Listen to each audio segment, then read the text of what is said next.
What's up, everybody? Good evening and happy Thursday to you all. It's hard to believe it's been a week since since the last show, and just the pay-per-view was that long ago already. Time goes so quickly. As you can see, I am all by my lonesome, but it's okay. Jeff needed a break. He's doing a lot of stuff at work and just getting out and out, just worn down. So I told him to take the night off. He may pop in, but he just needs some time, needs a rest. And, I told him, hey, it's going to be a good night for you to do that. It's obviously not a new show tonight. In case you're wondering, they are going to replay some of the stuff. I doubt it'll be the whole thing, but some of the stuff from Bound for Glory. They're calling this episode the Bound for Glory Fallout. And it starts at, of course, 8:30 p.m. Eastern Standard Time. If you are an Impact Insider, you can watch it along with us. If you are watching on Access TV, you will be watching ahead of us. Now, tonight, it doesn't really matter because, again, no real spoilers or anything like that are going to happen tonight. They are overseas. They're doing some stuff over in England and Scotland and other places like that. So they're doing that. I'm sure we'll get that probably next week and the next couple of weeks on the normal Thursday show. So we'll start to see that kind of stuff going on. But this is our first episode post TNA. So TNA, the big announcement, if you haven't watched, it's of course they are going to be rebranded as TNA. It'll be TNA. It'll be actually the Thursday show will be called TNA Impact. So that is the way that they're going to go, and that is going to start at Hard to Kill, which is in January. It's their first pay-per-view in January. So there is something called, James talking about it in chat, called Turning Point. I don't know I don't know if that's going to be announced. I don't know if not announced, but rather I don't know whether or not that will be shown.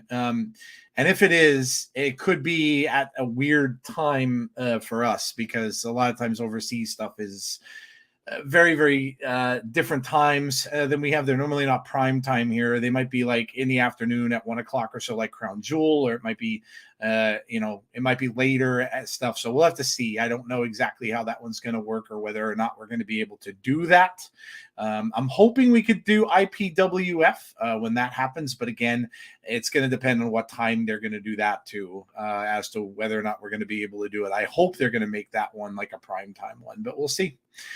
All right, let's see here who we've got in the chat. I've got Brandon Davey. Buffalo plays. They better do something, because I've got 2 of them on my fantasy team. I've got Stephon Diggs, and I have one of their running backs on my team. So they better play well. Their offense has been kind of lackluster lately. Damien, what's up? How are you? We're doing well. Well, I'm doing well. I hope you are also. James Chadwick says, yo, what's up, James? How are you? Fiendies Multiverse, hello to you. Wrestling God is here. What's the next Impact pay-per-view? The guys in the chat were helping you out with that. Let's Go Bill says, A. Jobson. Let's see. Hunter Iggy, hello to you. Damien, I said hello to earlier. We got Dylan. Hey, Conrad, how are you doing? Hope you're well. Turning Point gets taped in the UK and be shown on Friday, November 3rd at normal time as usual. So, well, okay, cool. So they're gonna, okay, well then we'll definitely be doing that. Yeah, all right. So that's awesome.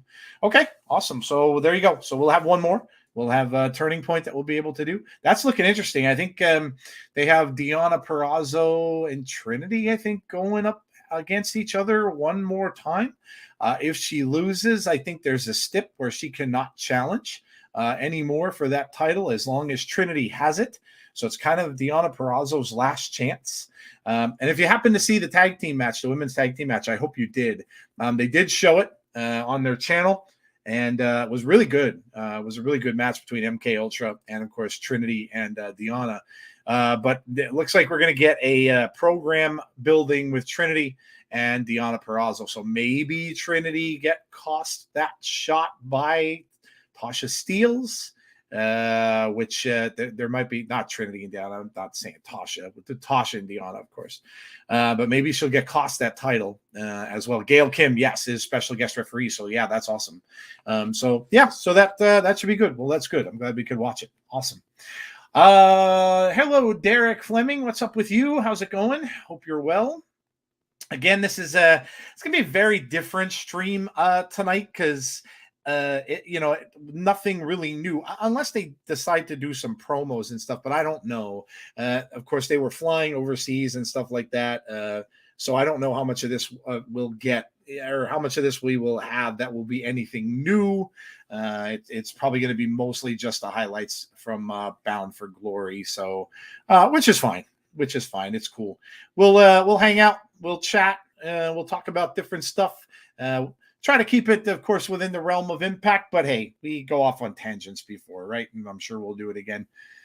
What else is going on? Let's see. It's getting close to Halloween. I have a Halloween party that I go to, a friend of mine's. We've been going to for years. He's done this for, like, my gosh, 15 years or so now. He goes all out. His yard and the surroundings of his house, inside his house, literally. His wife is a saint, because, like, he literally will, like, put stuff up on the walls like that's not normally there. Almost make it look like a dungeon inside. He has like all kind of props and stuff like that. It looks like it looks like one of those houses you go in when you do like walkthrough tours of a Halloween house. He'll have skeletons in there. He's got one of those big 12-foot skeletons in his backyard. He goes all out, and I love it. It's such a good time, and I'm going this year I always try to do something different every year that I go. I'm going this year as the Grabber from Black Phone. And I've got a mask. I have to show you guys because I know some of you will appreciate this. But if you've seen the film, this mask that I got from a guy on Etsy, and it is now that's the bottom piece of the mouth there, and this is the mask here is a Jason Baker creation. So those of you who know Bray, they Jason Baker made this mask, and you can kind of tell. So you see, this is the piece without the mouth on the bottom. But this guy, he did a phenomenal job. It's a 3D printed mask. That's the top section of the mask, and he had a little blood up there. And then this is that's the bottom part with the frown on it. If you haven't seen the movie, it's good. If you're into horror, it's a period piece. It takes place in the 70s, and it's about a guy who basically kidnaps children. He pretends to be this real nice guy, like tries to grab them. It's one of those old, if you hear the stories about avoid the white van when you're a kid, that's exactly kind of what it is. But it's creepy. It was good. It was a very good movie. So, but yeah, so that's my costume for the year that I'm gonna do. What's up, Bobby Winstead? How are you? Ronnie Hood, John Kessler is here, doing well. Swack fan, I think I got everybody. I've been watching Creep Show. Yeah, the new Creep Show's on. Yeah, we're almost getting into the home stretch here. We only have about 5 days or so left until everything switches over from the scary movies to the Christmas stuff, because they just skip right over Thanksgiving. It's kind of sucks. Although movie wise, there's really only one Thanksgiving movie that I consider a Thanksgiving movie, and that's Planes, Trains, and Automobiles. But yeah, so it is. Yeah, well, yeah, it's that's exactly kind of what it is, James. I mean, he's he lures these kids in by dressing up he has a top hat and stuff that says I'll show you a magic trick. He lures them in, he kidnaps them, takes them, throws them in a basement. So it's very he doesn't he's very crazy, but the supernatural part of it comes where a lot of these children that he killed prior are able to call, or the one kid that's down there now, he has a phone in the basement, and he picks up the phone, he's able to hear these kids speak to him. So supernatural in that way, like the kids' ghosts are kind of talking to him that he killed in the past. It's a creepy film. Good though. I enjoyed it. So that is the original. It could, yeah, I think so. I think maybe Bray saw something in that he liked. And that's where they got the I think that's where he got maybe part of the inspiration for the Uncle Howdy mask from. Yeah, I could see that. Hello, LA Knight, John Cena. How are you? Let's see. I saw there's a new horror movie coming out about it's a slasher, Thanksgiving Day slasher film. The guy dresses up as a pilgrim.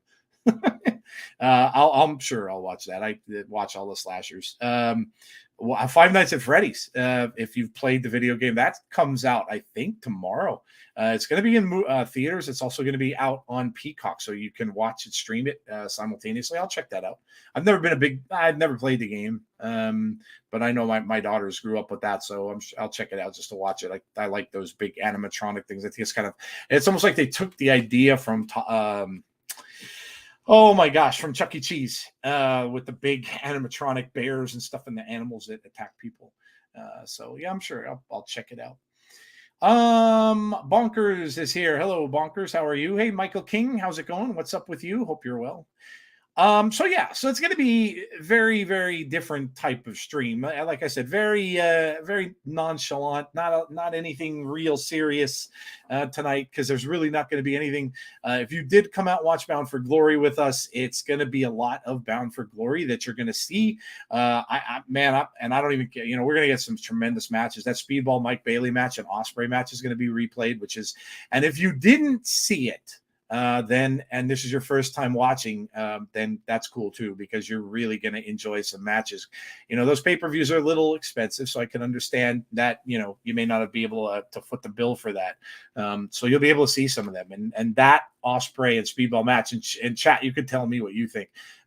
Honestly, yeah, I've been watching wrestling forever, since I was about 7 or 8, right back into the 70s. That's got to be in my top 5.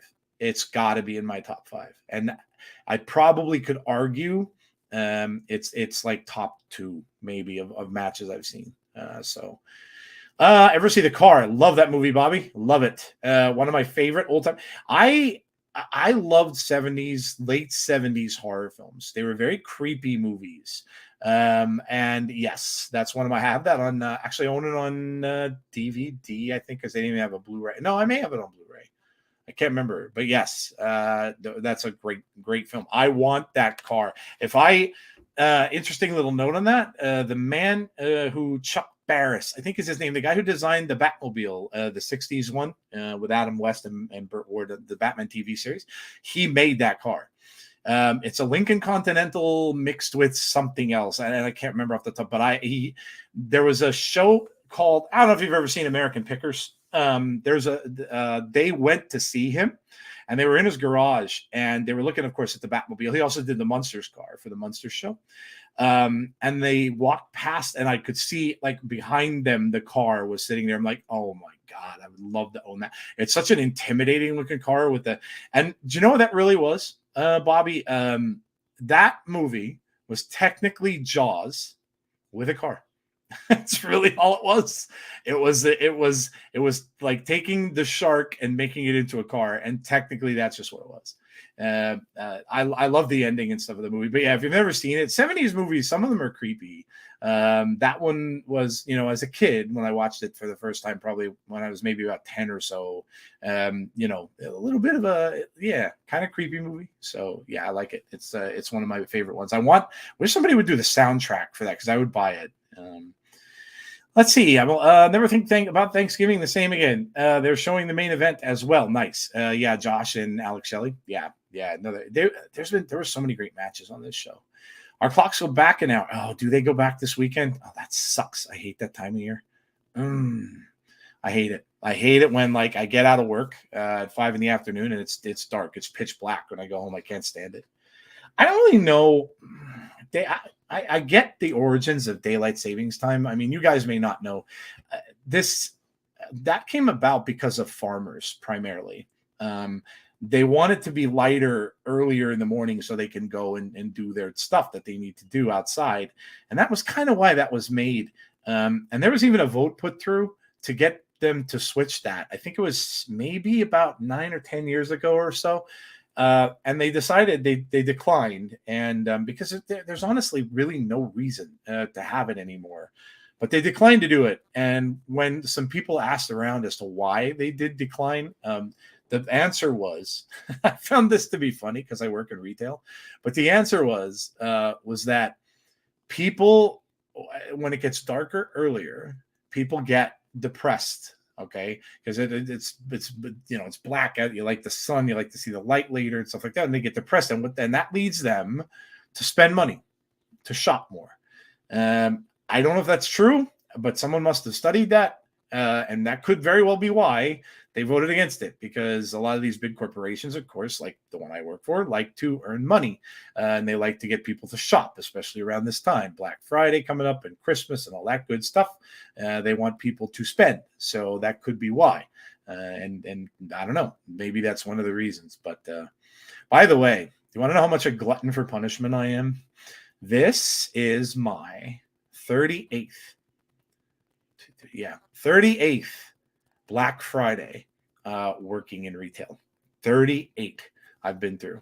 And I'm either crazy or I don't even know. But yeah, this is a 38 Black Fridays. I missed one in my retail career, and I was in the hospital that year. But yeah, it's insane. I'm flying solo tonight, Heather. Jeff is really doing has a lot of stuff going on at work. And they're kind of burying him with stuff, and it's he just needed a little break.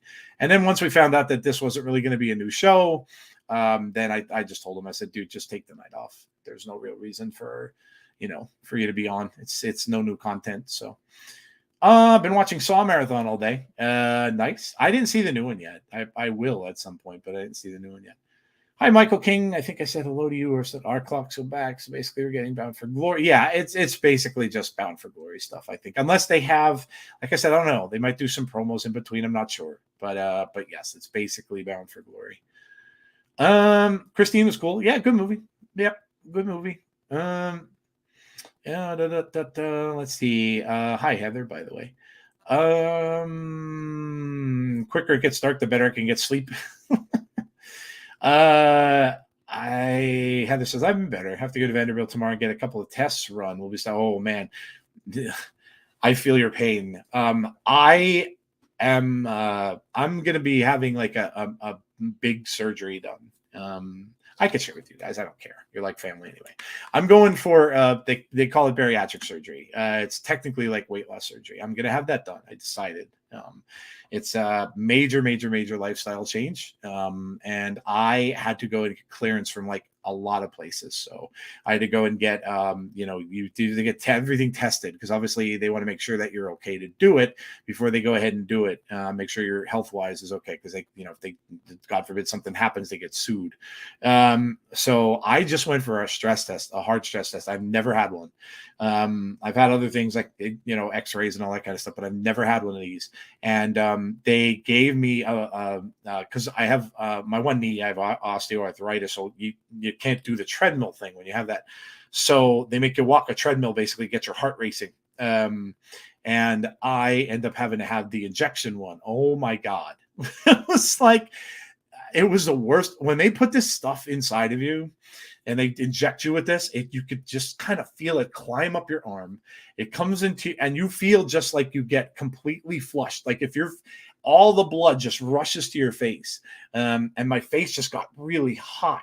And then the next thing you know, your heart, like they increase the speed of your heart. So your heart's just going, and it's almost like you're out of breath and you're not doing anything. You're just laying in a bed and you're like, and you're starting to breathe heavy. And you're like, what the hell's going on? It's just like every weird thing. Oh my God, it was the worst. It was, thankfully, it only lasts like 30 seconds. And then what they give you to calm it down actually is caffeine.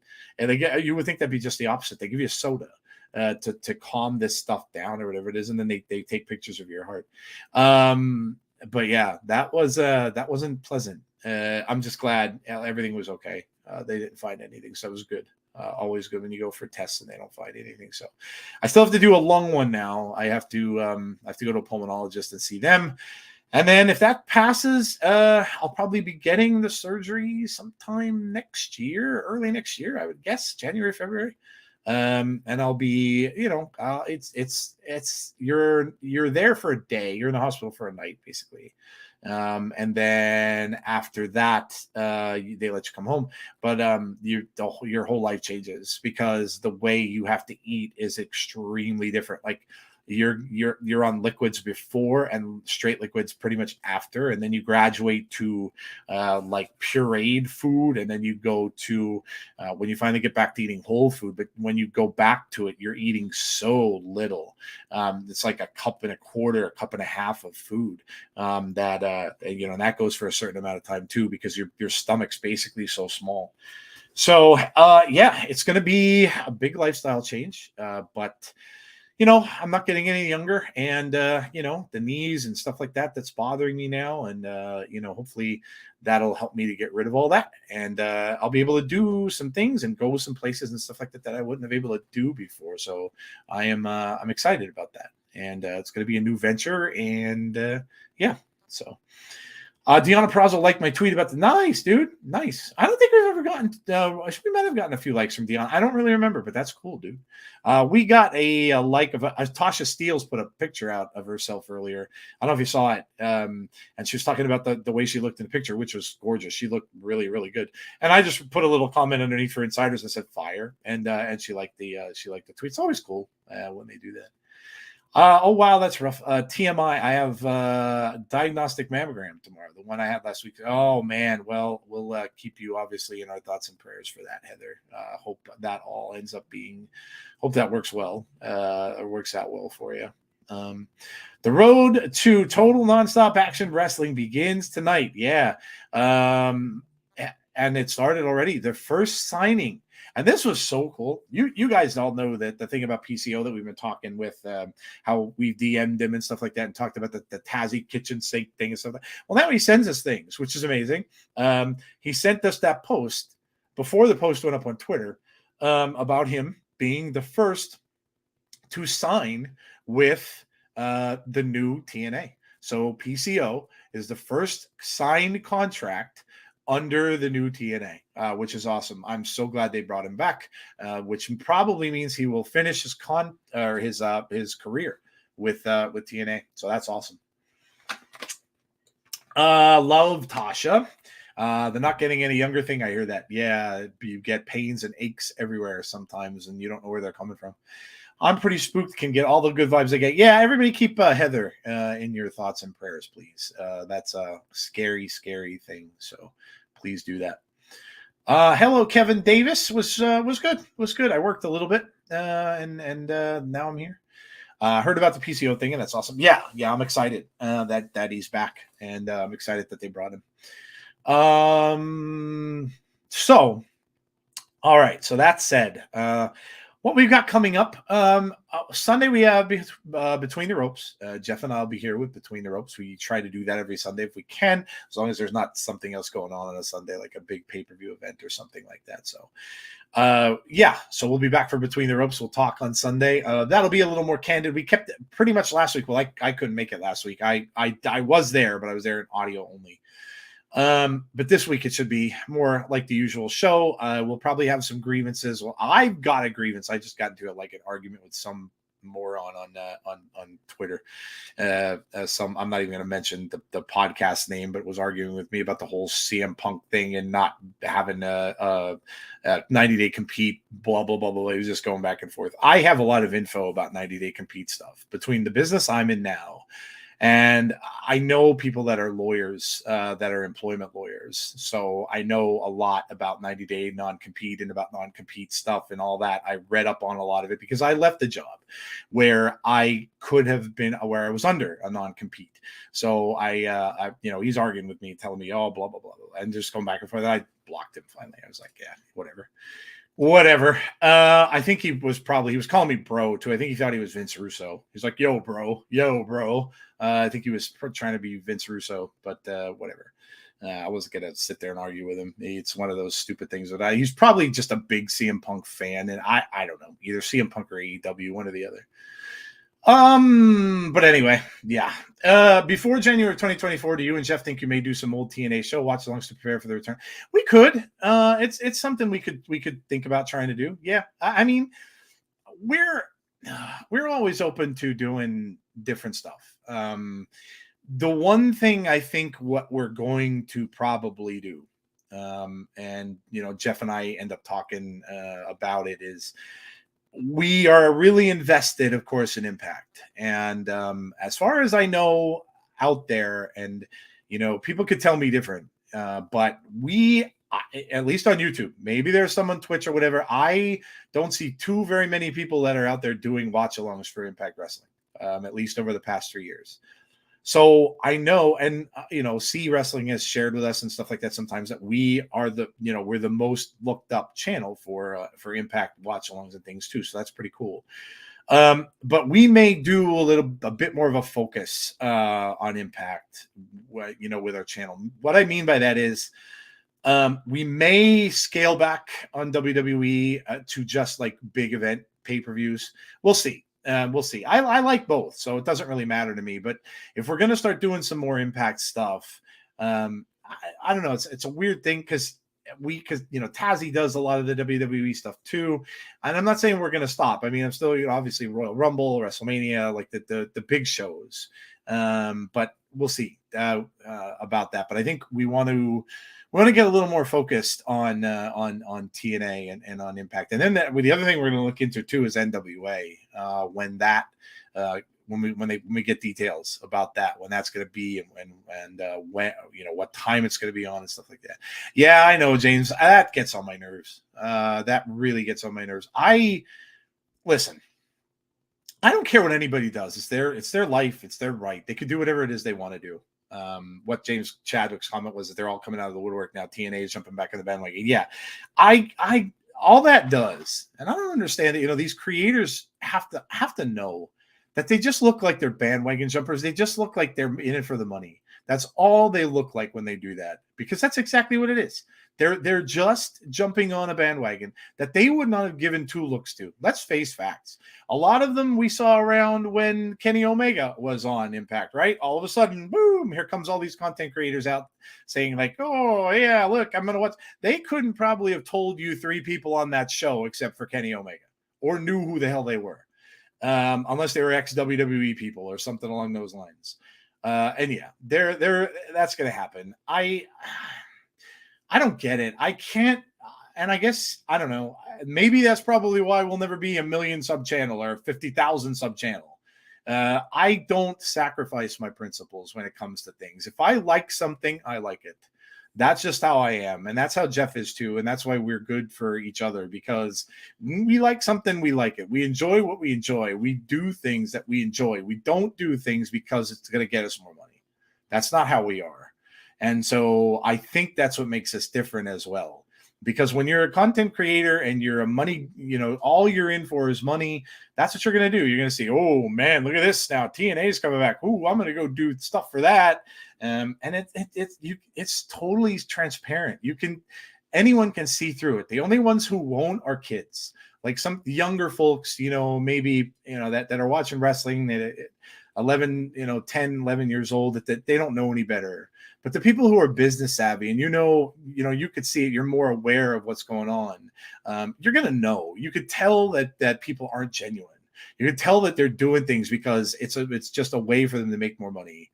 And it annoys me. It just annoys me. Like, I guess being who I am, I don't understand how they can be how they are, because I could never do that. I could never sit here and pretend to like something that I don't, and put on an act. I can't. I just can't do that. I enjoy it, and I genuinely enjoy it. If I'm coming out here doing something, it would be, I don't know. I guess to them it's a job, and it's not really entertainment. It's more of a job for them, and I guess that's what they want to do. But whatever. And the thing is, you know what, James? People will see through them. They will. They'll see through them because they're going to make fools of themselves. Because when they come on and they start, they just, you guys know how hard it is to just start watching a wrestling show and expect to know everything that's going on. You're not.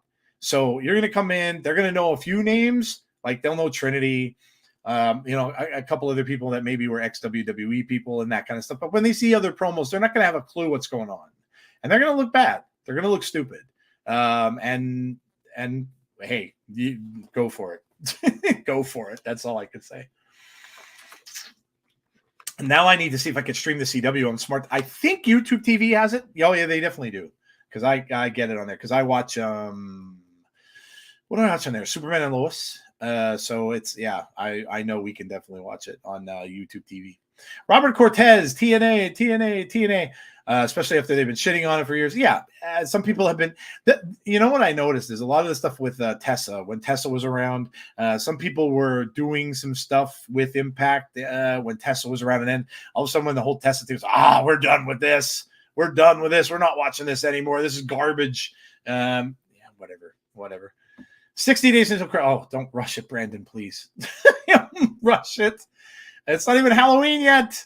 I didn't like the 6-sided ring. Well, you're in luck, Michael, because they're not using it. That was stated by Scott D'Amore in the press conference that I watched, actually.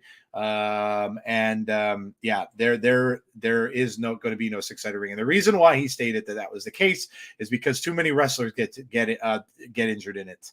It's rough on them. It's hard to wrestle in, and there are too many injuries in there. And believe me, I wouldn't be. That's certainly a great reason why they wouldn't. They don't want to get their talent hurt and stuff like that, so they're not bringing that back. That's not going to happen. A lot of people are talking about that. He answered that question. A couple other things he mentioned. Again, about the Thursday show being called TNA Impact. That was mentioned. Not a whole ton else. It's still owned by Anthem. He was wearing an Anthem shirt, actually, at the press conference, so I don't think it's going to change. One of the things I was concerned with was, where is it going to be shown? Will it still be shown on Access TV? Will it still be shown on YouTube? And it seems like yes to both. So I don't think that's changing at all. The big thing he said, and the coolest comment I think he had during that was from Ramp it's going to be hard for me to quote him, from ramp to ring and everything all around is what's going to change. So you're going to see a lot of changes of the display of the maybe there'll be some pyro, some lightings, the logos, all that kind of stuff is going to change. Arenas, he did. Somebody did ask him, you know, you're gonna see him in bigger arenas, and he kind of gave the only response he could really give it, and it's kind of like a wait and see. Again, I said this to Jeff. You can't just when you're going in these smaller venues. For the longest time, for the last 2 or 3 years, you can't just say, okay, well, now we're just going to start going to 25,000 seat venues. That'd be stupid. You're not going to fill them. You're just not, because people need to get acclimated to this. And even if you're a TNA fan from years and years ago and you haven't watched Impact, you may not know a lot of the people here. So you kind of have to get into it a little bit. And so they're going to do it gradually. They're going to let people watch it, get into it again, and then hopefully they can start building up to that. So. Hello, Andrea Price. How are you? Love you too. You're awesome. Well, thank you very much. Will versus Mike Bailey was a dream match and a fantastic. Oh yeah, that was. I told him, and I think Speedball liked the post that I put out there on Twitter. But yeah, that's literally a top 5 match for me. And I've been watching wrestling for 70s, 80s, 90s, 2000s, 2010s to like 50 years. So no, not 50. My God, I'm only 54. 47-ish, let's say. So yeah, that's was a top 5 match. Hey, Brandon Barnes, how are you? Some people coming in here. You're gonna look stupid doing that with half-filled arenas. Yeah, it would be dumb. That would be dumb, and I didn't think they would do something stupid like that. A pretty dumb thing to do. So, yeah, but the good press conference with Scott. He also said how he was very happy that they were able to keep this hidden for as long as they did. They knew about this, the name change that I think he was saying like 4 to 5 months ago. So they knew about it quite a while ago, and it was able to be kept hidden, which he said he was very, very happy with that. And they were able to get a reaction that they did because they were able to keep it hidden, which is good, because that doesn't happen a lot in wrestling, and things get spoiled all the time. DRO, I do not watch boxing at all. I haven't watched a boxing thing probably since Mike Tyson. I can't force myself to spend that kind of money on a thing that may last 2 rounds. I can't force myself to do it. I know a lot of them have undercards and stuff, and you watch the other match. I never got into it. I was never into it, and I'm not in the UFC either. And a lot of people are. It's huge. But I don't know. I never got into it. I mean, I know who Tyson Fury is. I would, if I had to look at both of them, I would say Tyson Fury would probably win, although I know he's older. But yeah, so I don't know. But I've never been a boxing fan. Never, ever been a boxing fan. It's in Saudi. Yeah, I've just never watched. I'm a sports fan all around. I mean, NBA basketball just started. I'm a Celtics fan. I just watched their first game last night. I am a Cowboys fan in football. I'm a Dodgers fan in baseball. So I do like several sports that I watch. But I am not. I was never a boxing fan. So, all right. Well, let's see. It's Thursday, and we have to do what we got to do. If I can find the logo. Good God! Sometimes I really miss Jeff. Not gonna. Oh, look at there it is. It's food time. It's food time. It's time to talk about food. It's time to talk about everything you ate for lunch, dinner, breakfast. We don't care. We don't discriminate against any type of food. Basically, why do we do this? We want to get people in the chat to pay attention.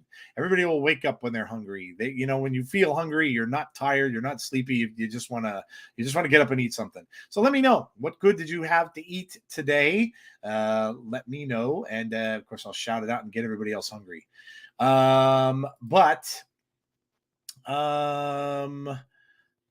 God. All right, let's take that down. Yeah, I stopped and had some Burger King on the way home because I knew I was going to be rushed. So I stopped and had some Burger King on the way home. I had Burger King now has a mixture, like they do a mixture of their fries and onion rings. So I had that, and I had a double cheeseburger, and I got a frozen Coca-Cola. So that is what I had for dinner. I stopped in the BK. Francis is older than Tyson. Oh, okay. See, I don't watch boxing, DRO, so I have no idea. Vince Russo has a screw loose. 1 minute he wants nothing to do with wrestling. Then the next he wants TNA to give him a job. Yeah, he's crazy.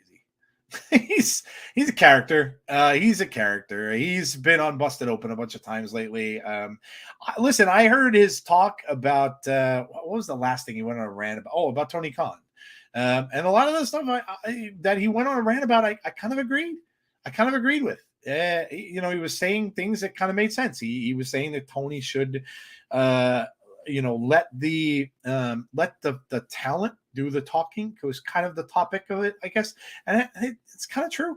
It's kind of true. Have the talent be the ones that are doing your talking for you. It should be right. So that video was, I kind of agreed with the things that he said. Mr. Majestic 13, Billy Corgan and Dave Marquez's NWA plus UWN Championship Wrestling Primetime Live and NWA Power to be shown on the CW. Yes, yeah, we saw that. We're considering possibly, depending on our work schedules and depending on what day they do that, that we may do a watch along for it. If it's only an hour. And of course, interest from you guys. If there's interest out there, that's because that's what we always base everything on, is you guys and what you guys want to see. If there's interest out there for it, we may do it. We like the NWA. So why am I rooting for the Bucks? Who are the Bucks playing? I don't know the football schedule. I know the Cowboys are playing the Rams. Peanut butter and fluff sandwich and tomato soup. That is some comfort food right there. That's called a Nutter Butter, I think. Nutter Butter? No. Not Nutter Butter. Fluffer Nutter. Sorry, Fluffer Nutter. My mom used to eat those. Breakfast was Starbucks. Lunch is Great White Hut. And dinner is not known. Roast beef, roast potatoes, Yorkshire pudding, cauli and broccoli and mixed veg. Is that cauliflower? I like cauliflower. I'm a fan. I like breaded cauliflower. Is amazing. Amazing. Roast beef, roast potatoes. Just got finished eating some ground turkey nachos. So that sounds kind of healthy. Conrad's and Russo's. Grass-fed burgers with Havarti cheese and French fries with gravy. That sounds good too. Look, you people are eating good. Eating good stuff. I look at eggplant parm and pasta for lunch. The same dude who cost TNA Spike deal, SMH. Less said about TK, the better. But let's forget he's the savior of pro wrestling and the Messiah. Quiche, French fries, and French fried vegetables. I guess you meant to say bunkers. Hamburger helper taco style. My wife shifted up. Ooh, she homemade it? She homemade it? Oh, she just chefed up the hamburger. Yeah, okay. Yeah, I get you. I see you. I say eat a lot. I like the mac, the cheesy mac, the cheeseburger macaroni. I like that one. And I like the beef noodle. Were my favorite too. I do the stroganoff one every now and then, but my wife makes really, really good beef stroganoff. So, hello, Mark. How are you? Cheeseburger and fries. It looks like Brandon had. We tried a new pizza place tonight. Wasn't that good? The cheese was very chewy, and the crust had a bad taste. Well, that sucks. Nothing disappointing in bad pizza. Chicken parm and fries, says Michael King. Nice, very nice. Some good stuff tonight. You guys are all eating good. You're all eating good. Let's see what we got here. We got about 3 minutes and 46 seconds to go before we start. And like I said, if you're just joining, this is going to be a little bit of a different stream because they are not showing anything new. This is going to be basically a review. They're going to show matches from Bound for Glory, which isn't a bad thing. The matches were awesome. So yeah, it's kind of a little bit different, a little bit, we can toss around a little bit of everything today, like a tossed salad. We can do just whatever we want. We talk about whatever we want to tonight. Try to, of course, keep it around Impact and Impact Base because that's what the stream is, obviously. But we can talk about like outside of wrestling stuff, whatever you guys want to talk about. It's kind of just a free stream tonight. And now it's Friday, so you know what it means. It's effing Freedom Day. My dad loved the beef stroganoff. Yeah, dude, I'm a fan. My mom, like I said, makes good. My mom made good beef stroganoff. My wife does too. So I like it. It's good stuff. It's good stuff. I'm not sure if you saw it, but I was watching Sting saying, yeah, I did get to watch. I don't get to watch AEW much. I really don't get to watch it much. And I was able to watch it last night. at least a lot of it anyway. I didn't get to see actually the end of the show, but I was able to watch most of it. And you know what? It was entertaining. It was an entertaining show. I'm sure Jeff and I will talk about the Ric Flair appearance and everything that happened.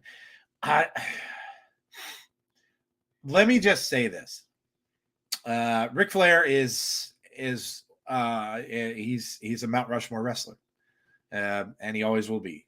However, I'm really hoping, and there were a couple of things that bothered me about that. The one thing that bothered me about it was that, and I don't know, maybe I'm just weird, but you guys could tell me, having it said that he was going to present a gift to Sting, and having an actual person be Sting's gift, it's a little weird. I don't know.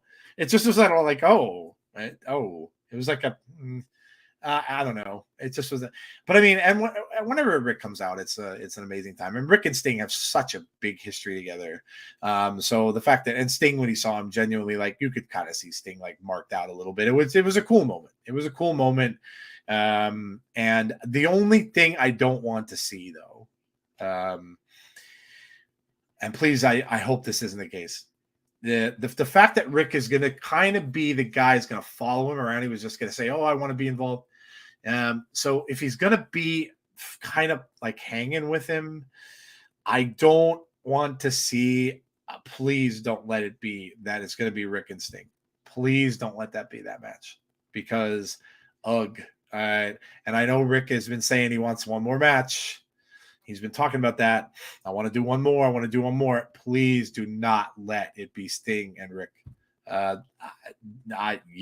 I don't want to see that. I just don't want to see that. I know it's historic, and I would get kind of maybe the appeal on a marquee, Ric Flair and Sting for the final time. I don't want to see that. So I really hope that that's not going to be it. A lot of you guys told us in chat that it should be Sting and Darby. And that I agree with. 100% I agree with that. I think Jeff mentioned that. That's smart. It's just smart. 100% I agree with that, because he's going to put the next guy over, in essence. Some people would say, well, he's not going to want to lose his last match. And, that doesn't matter to them as much. It doesn't matter to them as much.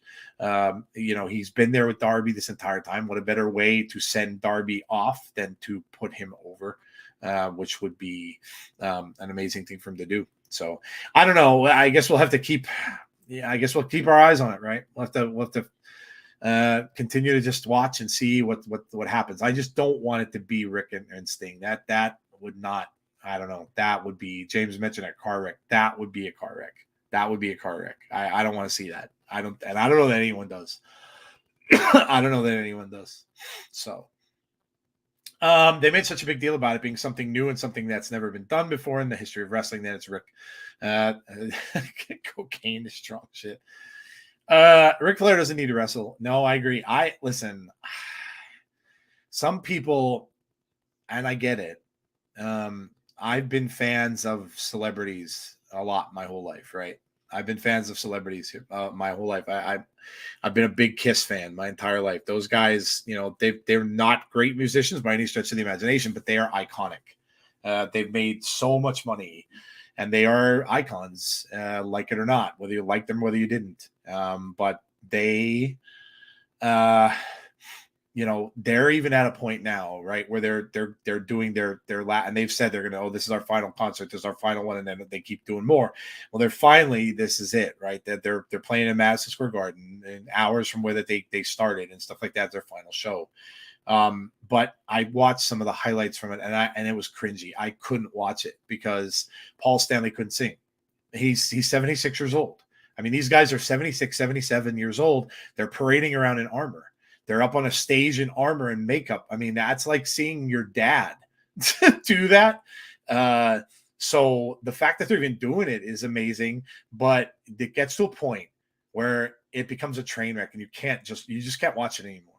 No matter how big of a fan you are, and I'm the biggest fan of Kiss you've ever seen. I've been since like 1977, but I can't listen to it anymore, because when I listen to it, he's struggling to sing so much. He can't even hit high notes. He can't hit, and it's brutal. It's hard to listen to. And I think that's similar to Ric Flair. You just can't. It's hard to watch, because he's a shell of himself, and anyone would be. He's human. He's old. That's just how it is. So yeah, I don't know. I hope that's not what it's going to be. All right, looks like we're getting underway. Where do you think Ospreay will end up? There's so many rumors about that. Will and Scott D'Amore had a very nice talk. They asked Scott during that press conference about Will, and he said you'd have to be crazy, obviously, not to want Will Ospreay, who's going to be probably the hottest free agent out there. And the one good thing is that Will Ospreay said he had a fantastic time there. He loved the locker room and stuff like that. So that's good. That's good for Impact. Could they give him the money? Yes. And anybody that says no is an idiot, because they certainly could. It's going to be dependent on where he wants to go. I mean, WWE is certainly looking at him. I'm sure AEW is looking at him. So it's really going to depend on where Will wants to be. Where are, like, I think Jeff was saying this on the pay-per-view. Where are the best matchups for him? Who are the people he's going to see? Who are the people he's going to get to wrestle? Where are his best matchups that he's going to have in his wrestling career? And I think that's really what makes his decision. I wish Christian was the devil in the mask. That'd be great. Thinking TNA, says Chris, and Triple H younger than Ric Flair. Would Will Ospreay and Shelton to TNA possibly CM Punk along with the possibility of James Storm? There was just a thing about CM Punk saying that apparently, I don't know where they got this information from, but it was out there. And apparently the CM Punk's asking price is too high for Impact. So I don't think that's going to happen. I don't know where they got it from. I take a lot of this stuff with a grain of salt because I don't know where they get their information from, but that's the latest thing I read about that. My band is Metallica. Oh yeah, Metallica is awesome. What's your favorite Metallica song, Michael King? I remember seeing Metallica's first album. This is how old I am. Called Kill 'Em All. In the record store that I worked with, and I worked for when I was 17. It was on a record label called Metal Blade back then, which was a very, very small record label. And now, man, I wish I won that. I wish I bought it, because man, is that record rare, and it is hard to get. I have a lot of vinyl, but look at this. Wow, damn, right into it. We're starting off right here with Speedball Mike Bailey and Will Ospreay. If you guys have not seen this, and if you weren't out with us to watch the pay-per-view this past week, man, watch this match. This is a hell of a match. I don't know, man. This is probably right up there with my vote for match of the year. I can't really see me changing or going with something else. Just watch this match. This is beyond amazing. Beyond amazing. I don't think Rick would pass a physical examination to be able to wrestle. No TNA show, just a magazine show with highlights. Hello, Jason, by the way. Jason's a member of our channel. Thank you for being a member. We appreciate you, dude. People think that Punk is the devil mask wearer, but most think it's Adam Cole playing. Oh, it's not Punk. James, there's no way. There's no way they'd bring him back. Not after all that. There's no way. There's no way. There's no way. There's no way. They're not going to go through all that, a public firing, all that kind of stuff, only to say, yeah, we're bringing it back. That's not going to happen. That would look just stupid. We're going to see the women's tag match. I don't know, Heather, if they're going to show it. I don't know. I know the only thing I know is guaranteed is this and the Alex Shelley versus there's three. There's this match, there's Trinity and Mickey, and then there's Alex Shelley and Josh Alexander. They're the three matches that I've seen that they're going to show. So I don't know. They might not. I don't know, because since that's up on their YouTube and everybody could watch it, I don't know that they will.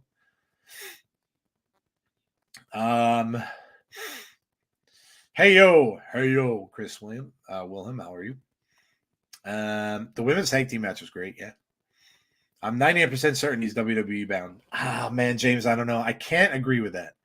I just can't agree with that. That's why I got into that argument with that dude online earlier. I can't agree with that, and I can't agree with it because I know legalese. And I know, look, I get it. Wrestling's different. I know Bully Ray has said that many, many times that wrestling contracts are very, very different from people that are not in the industry. But I would compare them more to like entertainers, actors, and such. And I know people who have represented people like that, and they, talking to them about it, especially when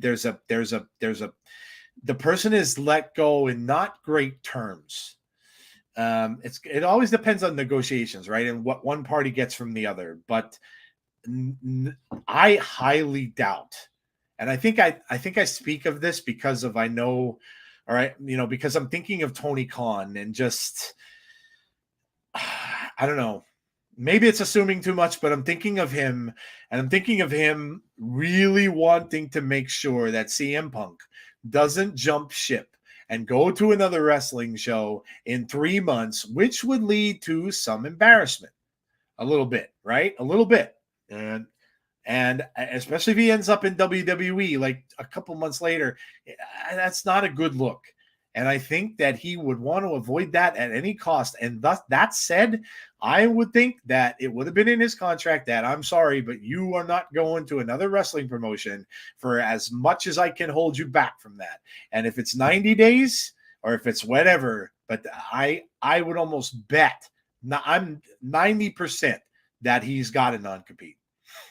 And I just pulled it up because I was making sure I was looking. But I pulled this up, and this says, in other words, a non-compete agreement remains in force whether the employee quit, was fired, or laid off. However, the reason for termination can be a factor when seeking to enforce the non-compete. That's the kicker. So the reason for termination, if they left on bad terms, then they can enforce a non-compete.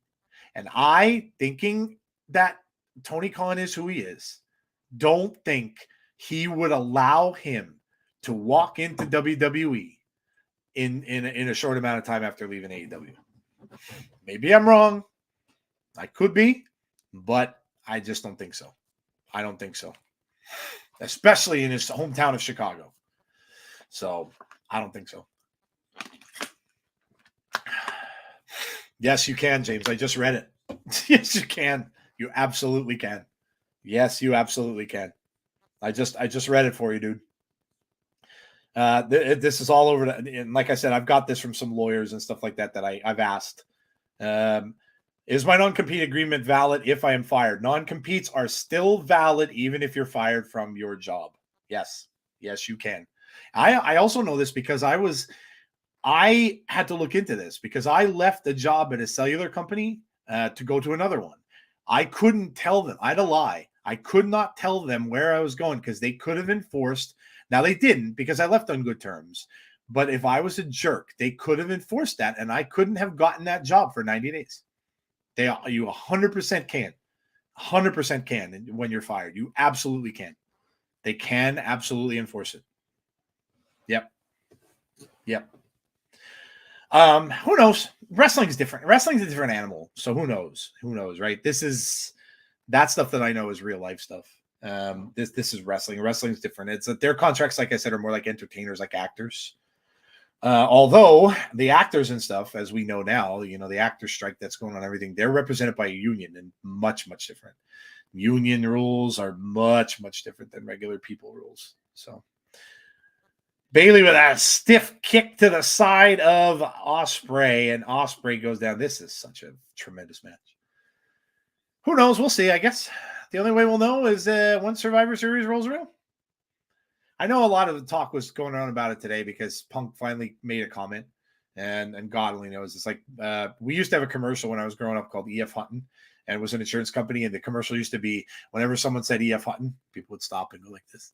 And it was always when E.F. Hutton talks, people listen. He spoke today on Twitter, so everybody's like, oh my God. He spoke. CM Punk is, oh my God, I must have seen like 7 or 8 of the normal wrestling news places going ballistic because it's clickbait. So, but yeah, I mean, he's so popular that whenever something is said, And he came out and said, somebody asked him if he was going to be at Survivor Series, and he said, well, I believe it's sold out and tickets are very expensive or something like this. Very cryptic little thing that he said. So yeah, we'll find out. Who knows? We shall see. Only a month away. Yep. Watched an interview with Kurt Angle. He stated he enjoyed being with TNA Wrestling. It was the best time of his wrestling career, and he liked not having to work a lot like WWE, which he wasn't comfortable with. Yeah. Kurt was a staple there. I had some on. I was watching some the other night on YouTube, and my wife was watching. My wife knows a lot of this because she's we've been married now for like 27 years, 27, 28 years, and so she saw me. She grew up with me watching, NWO and all that stuff in the '90s, going all the way through. And she knows a lot of people. She knows Kurt Angle. She actually likes Kurt Angle. She doesn't watch, but she has the people that she likes. And she saw Kurt Angle wrestling on TNA. And she's like, oh, she's like, when was this? She's like, wasn't he always with WWF or WWE? And I said, yeah, he went to TNA for a while. Deanna says, I don't really care where he goes. Being flat out honest with you, Deanna, I agree with you. I'm not a fan. I never really was. I'm never going to deny what he does for the game, for wrestling. Never, ever, ever. He is a draw. He is hugely popular. He has a huge fan base. Am I a fan of his? Not particularly. I mean, he's okay. I don't hate him. But I never, I don't know. I never look at that kicks from Mike Bailey and then the finisher to the side of the head. My God. Look at this. Oh, just tremendous. Mike Bailey. Oh my gosh, Mike Bailey. But yeah, I'm not a fan. I'm not a big fan. I never was. Although I have a t-shirt when he first came back to AEW. I liked the shirt. So I ended up buying it. I have a t-shirt. Metallica versus Twisted Sister. That's not even close. That's not even close. I'd have put like Metallica and someone else, but they're very different bands. Twisted Sister is good in the 80s. We're not going to take it, and that album Stay Hungry is phenomenal. But Dee Snider's a cool cat. I saw them play they were opening for someone. Metallica I never got to see, but that's not if you're gonna do like a competition with Metallica, you don't want to go like Metallica against Megadeth or Metallica against Slayer or Metallica against like somebody a little harder, I think, a little harder edged to compare Metallica to, especially their older stuff. But I pretty much like most metal. I'm a metal fan. I like most of it. There's not a lot of metal I don't like. The only ones I don't like are the ones that you can't understand the singers. When you're doing like that, sometimes you'll listen to that death metal stuff and they just scream. You can't even tell what they're saying. That kind of stuff. I'm like, I'm not that big. But I like Judas Priest too. 1, 2, kick out. There were so many false finishes in this match. It was phenomenal. You thought the match was over, and it's like, nope. I've never seen Judas Priest, although I like them. I like a lot of their stuff from the 80s. Living After Midnight, Turbo Lover, a lot of that stuff from the 1980s. I got his AEW shirt too. Yeah, it's a cool shirt. Yeah, it was a cool shirt. Yeah, that's the one I got. Yep. I'd like for Ospreay to come to TNA. Oh, I would. Listen, if what I would do with that, if they were smart, I would try to sign him for like if he wants to go explore WWE, I would try to get him for like 2 years. Get him for 2 years. Tell him that, hey, you can be, along with like Josh and a couple other people, the focal point of our show. For the first 2 years, your name will be synonymous with the new TNA. That's, I think, how you do that, and I'm hoping that they do. That would be the way, because how many times can you say, I'm going to be the front runner, I'm going to be the dude or one of the dudes in a brand, in a company that's doing a name change that's going to, you can't really say that. So I would absolutely love it. That would floor people if he signed with them. It would floor people. Look at this. It kicks right to the side of the head. Metallica and Motorhead. Yeah, a little better. Both kind of similar styles. Priest and Maiden. Maiden's a great band. I liked Seventh Son of a Seventh Son, I think is my favorite album by Maiden. I'm not a fan of death metal. Yeah, I'm not. I never could get into that. The closest I got to listening to death metal, oh my god, that move is devastating, dude.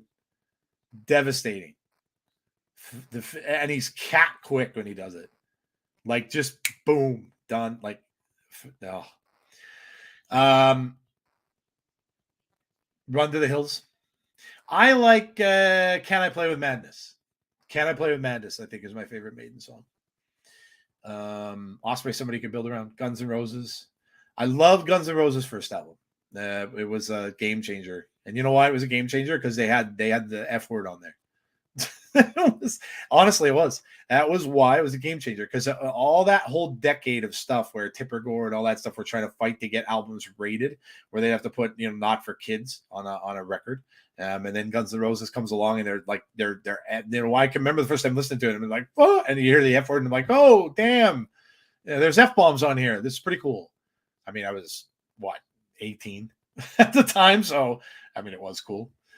But yeah. They're good. I mean, their first album, the second album was that EP with I Used to Love Her, But I Had to Kill Her, which is a phenomenal song.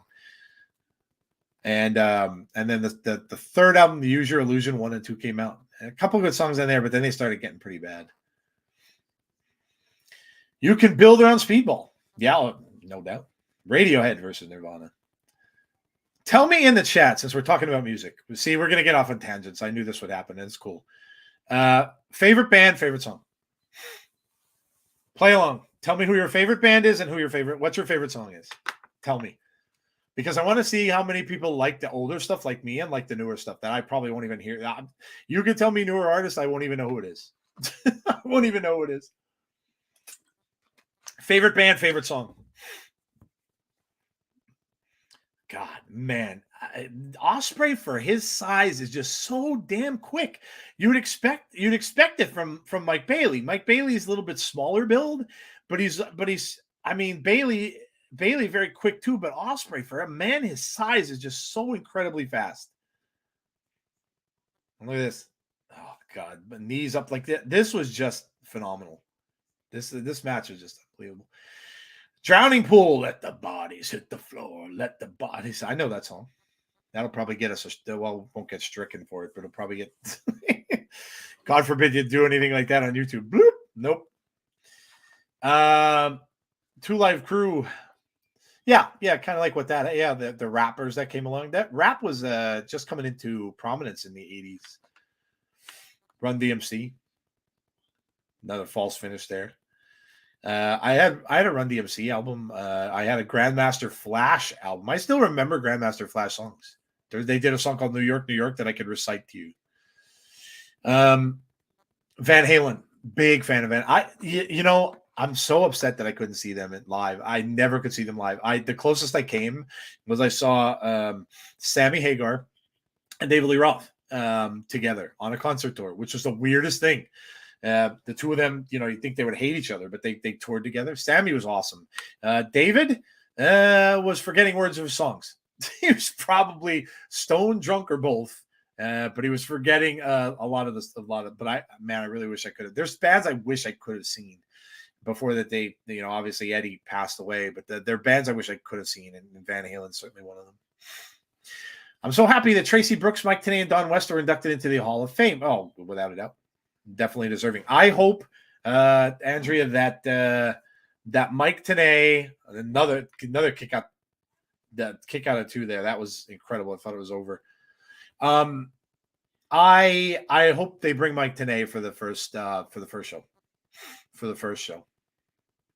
I think he should be there for the first show. Have him just do one match. You don't have to keep him there. But have him do one match on the first show for the new TNA. That's just smart. Yeah, I don't know many other songs by Drowning Pool, James, to be honest. I don't have a favorite band. There are too many, but anything from any hair metal from the 80s and 90s, I'm down. Heather, I'll throw you some out. There it is. I think was this it? I think this might have been it. Yeah, yeah, this was it. This ended the match. This uh Chef's Kiss, phenomenal match. Absolutely phenomenal match. This will be in our voting when we do our Tigs Awards for Match of the Year. I'll throw you out a couple. Let me think of some obscure ones that I used to like. MSG, a song called Anytime. I'm going to try to dig deep here. Trying to think of something else. Shark Island, Paris Calling. 21 Guns. They came around like the late 80s, early 90s. Little Sister was the song that they had. Oh man, a band called Victory and Don't Tell No Lies. I could go on and on. I have so many. One of the things I loved about music, I used to, when I worked in the record store, it was easier for me, but I used to be able to just listen. I would watch Headbangers Ball faithfully on MTV every single Saturday. I was in front of my TV set from 12 o'clock until 2.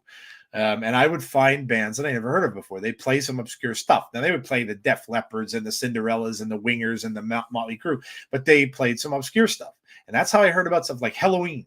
I used my favorite episodes of that were the Halloween shows because they play Queensryche.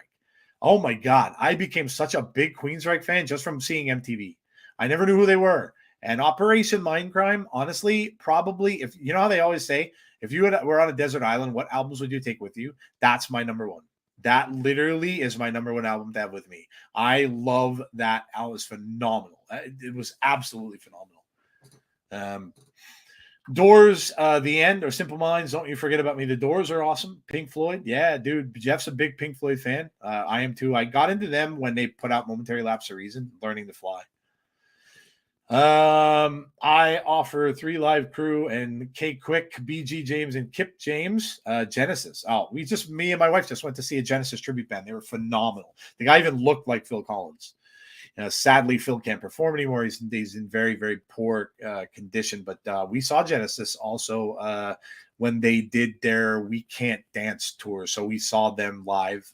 Genesis is awesome. I love Phil Collins and stuff, and I love Genesis. Tremendous. ZZ Top, Sharp Dressed Man, Give Me All Your Lovin'.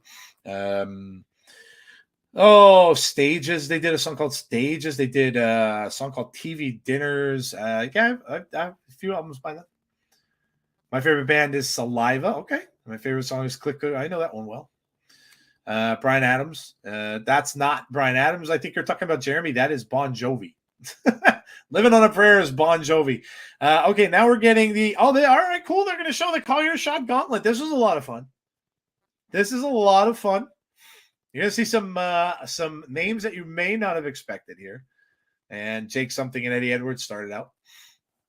That was Bon Jovi, Living on a Prayer. I saw Van Halen very regularly, especially before they played all around. That's cool, dude. I wish I would have seen them. Heather says you heard some of those. Okay. What in the blue hell did you walk in on? A music stream.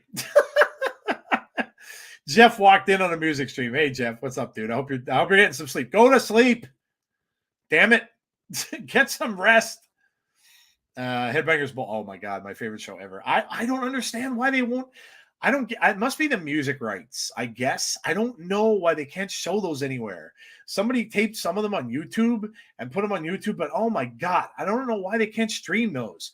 They were so amazing. The Halloween episodes was when that's when I got introduced to Queensryche. They played a song called Want to Get Close to You with a video that was very creepy. And then they played Halloween, which I loved. Alice Cooper, who I love Alice Cooper. But yeah, I love those. I don't know why they can't show them. It sucks. Janis Joplin's your favorite artist. All right, there you go. Take a little piece of my heart now, baby. Janis is a legend in music. Headbangers Ball was a shit. Oh my God. Operation Mindcrime is so good. I have it on vinyl. And I have it on everything. I have every edition of that ever printed. I have CDs. I have everything that was ever printed on cassette. I have that. Honest to God, is one of my favorite albums. I would. Again, that's another one I would have loved to have seen in concert. I would have loved to have seen that Operation Mindcrime tour in concert. It would have been probably a phenomenal show. Yeah, I know. Jeff Tate left the band. They weren't getting along. Jeff does some good stuff, though, Heather. I don't know. Oh shit! I'll have to look it up for you. He's in he was in a couple different new bands, but the one in particular, he did a couple albums with. It sounds very much like old Queens records. Very, very good. Pink Floyd is goated. Yes, dude. Headbangers Ball is the best. Hello, Dark Angel. Nuclear Assault, Anthrax, Metal Church, Testament, Overkill, and Motorhead. Think about it, folks. Osprey in TNA, Omega in AEW, and Reigns in Dream shows. Don't have a favorite, but from 80s, 90s, and 2000s, Pink Floyd, Revis, Seven Dust Pearl Jam. Oh my God, when Pearl Jam came on the scene. I was never a fan of Nirvana. And I think probably mostly for the reasons that they killed off my favorite music. They basically destroyed hair metal, and I was very upset by that. I mean, I like some of their songs, but I was never really into them. But Pearl Jam, I did. Sunny Kiss. Oh, this was an amazing moment. I am so glad that Sunny Kiss is in Impact. This is phenomenal. I love Sunny Kiss.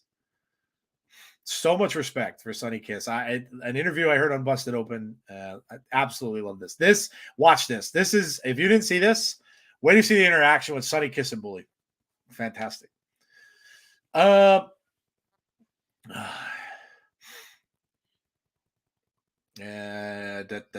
Eric Clapton, Derek and the Eric Clapton's a legend. Aerosmith. Oh, I'm gonna just watch Saw X. Nice, dude. Is it on streaming? Or did you go see it in the movies? Where did you see it? I haven't seen it. Is it streaming already? Dude.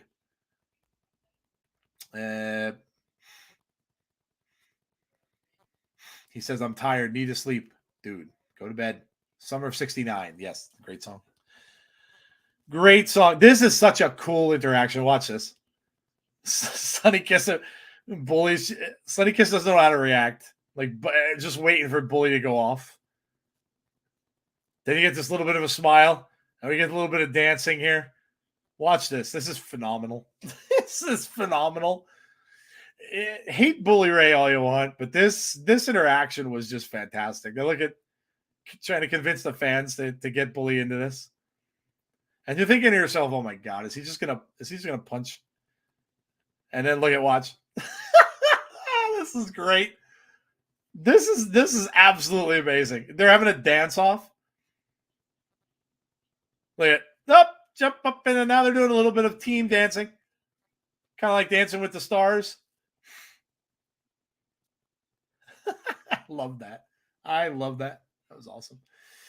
Doing all right. Had a pretty crazy and stressful week. It feels like feels good being on another stream. That week, that's what we try to do, is relieve some stress. Matt Cardona came back. He's not signed, but Matt Cardona did come back for this. Been doing his own Queensryche band, and it's really good live. Yeah. Jeff's he's right up there with like the top vocalists I've ever heard. He's so amazing. A friend of mine owns a recording studio, and my favorite song by them is Sweet Sister Mary from Operation Mindcrime. I went into his studio and I recorded it. And oh my God. I had my friend who owns a studio. He's best friends with a woman who he actually was renting her basement out at the time for studio. His own studio now, but she helped. So she did like the Mary part of it. And he did all the guitar work and everything like that for me. And I have it on CD somewhere. Oh my God, I had a blast doing that. And I love that song.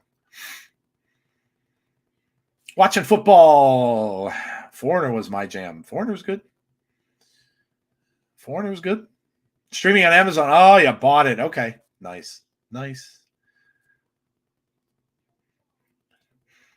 Jordan Grace in here with Bully. Kylan King went out.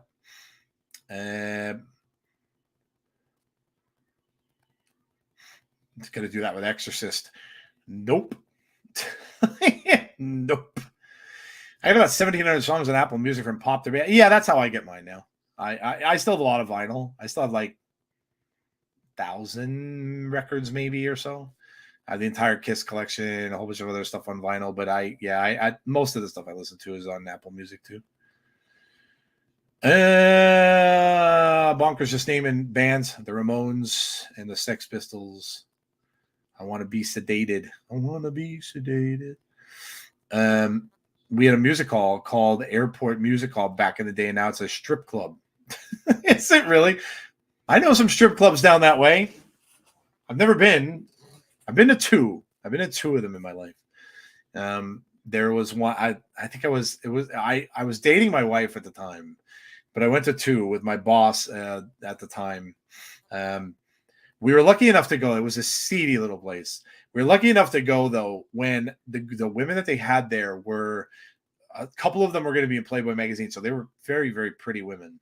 And we're lucky enough to go on days like that because I can imagine what this place would be on other days. So I've been to two in my life. No, wait, I'm sorry. Two and then no, three. The third one was, oh God, it was horrible. Jordan Grace, of course, won this. And you see, Jordan's going to tell everyone that she's going to call her shot. She is going to challenge at Hard to Kill. So they will be Jordan and Trinity at Hard to Kill for the title. The third one I went to, my friend's bachelor party. Oh God, they couldn't have picked a worse place to take him for a bachelor party. It was the most seedy. Like the I just remember the bartender. She had to be in her 60s, probably mid 60s. She looked like she did way too much cocaine, thin as a rail. She might have been in her 60s, but looked like she was in her 70s. Completely super thin. And when my friend went up to pay for some drinks, she literally like flashed him. She just pulled her shirt to the side and flashed him. I'm like, oh my! I just had to turn around. I'm like, we need to get out of here. We need to get out of here. It was the worst experience I've ever had. I'm like, we just got to go. I'm like, we got to leave. Like I felt so bad for a friend that was getting married. I'm like, this is the worst place you could bring somebody for a bachelor party. It was horrible. It was terrible. TNA is back, Hassan. Yes. New Order. I was listening to Elvis and Otis Redding. Ooh, you're going a little classic there. My parents were big Elvis fans. Jordan Grace winning us a surprise. Bullet Club. Bullet Club. Go to sleep, Jeff. Yes, go to sleep, Jeff. Is she locked in now, challenging for knockouts, or could she swerve later? Oh, yeah, that's true. She could always do that. She just said she's challenging for a title. Oh, they're going to show the Hall of Fame. Tracy Brooks. Yeah, I don't know. I think Trinity will retain too. But you never know. I know that if Trinity loses, the minute that happens, everybody's going to say, oh my God, she's leaving. She's leaving. She's going back to WWE. Yeah, that'll be the first thing everybody will say. Tracy Brooks, the original knockout. Well-deserved. ODB. She mentioned ODB.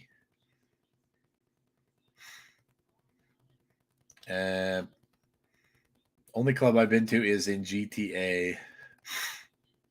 Yeah, that was the only time I've done. Only 3 times in my life I've ever been to a strip club. The first one, like when you first go, you're like so bad.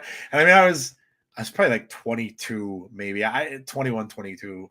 And, you go and you think you're so cool. Like I'm wearing this leather jacket, right? And at the time I don't smoke, but at the time I'd have a cigar here and there.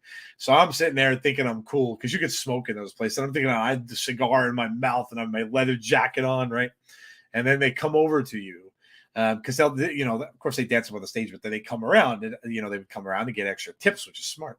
They would come around and then, the one of the girls just grabs my leather jacket. And she's like, why don't you put that cigar? So she tells me to put it. So I put my cigar down and she's grabbing my jacket, literally dancing with my jacket. And I'm like, oh, good Lord.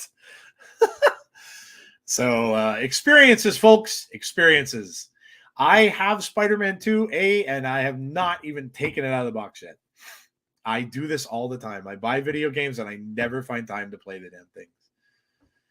I'm so happy that ABC outsmarted the Rascals and became New Impact. Yes. ABC's awesome. Ace Austin put out a post saying how proud he was of his decision to stay, to pick Impact Wrestling over the other choices that he could have picked. He's fantastic. But no, I haven't touched Spider-Man 2 yet. I've been playing. I have played though. I did buy Super Mario Wonder, which is freaking amazing. Amazing.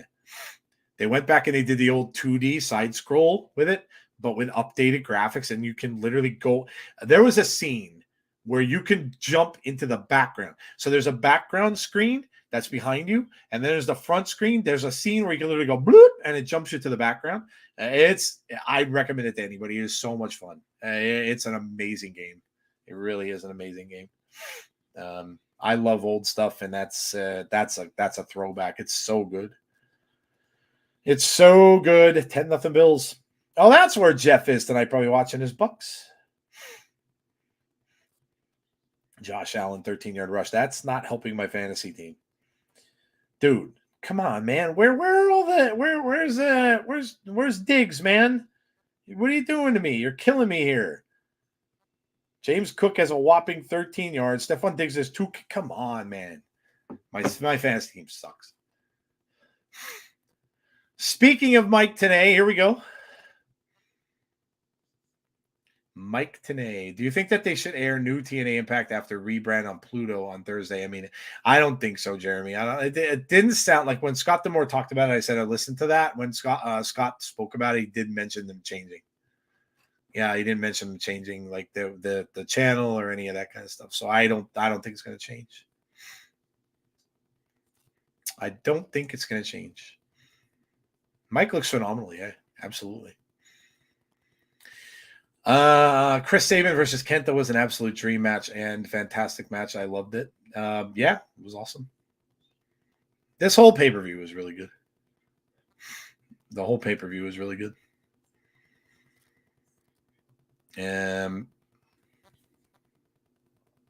This was a bit of a sad thing, of course, because Don West not being able to be here. It was nice though that his family was there. Thank you, Tracy Brooks, Mike Tenay, and Don West. Like I said, I really hope when they do this new conversion to TNA that Mike Tenay is able to sit in. I know that you're not going to be wanting to be traveling with them or do it full time, but it would be nice to just see him there, to just see him. Even for that one night, even one match like the opening match, I think would be great to see him there.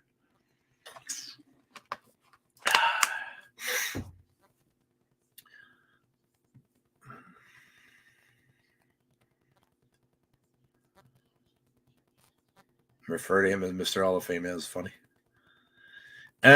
You notice how they both thank pretty much everyone but Hulk Hogan. Oh, the legacy of the Hulkster. Yeah.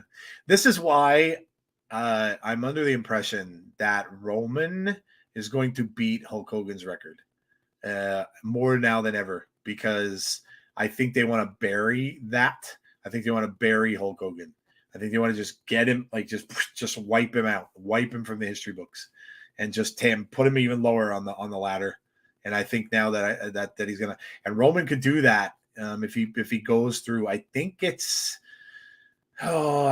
August of next year, so he'd have to win it at WrestleMania, and then go a couple more months. And the funny thing about that is it falls on a SmackDown. It would literally be the day would be on a SmackDown. So how appropriate would that be? Could you imagine like if Vince gave or not Vince, but if Triple H gave Hogan a call like, hey Hulk, you want a quick payday? Can I have you come out and congratulate Roman on beating your record? So I really do believe though that they're going to do that. I really do. I might be wrong, but I really do believe that they kind of want to do that. And if they do, you're going to put up with him for at least another under a year. Yeah. I mean, Heyman did say, "Oh, we're only in the third inning," right? So we'll see. I don't know.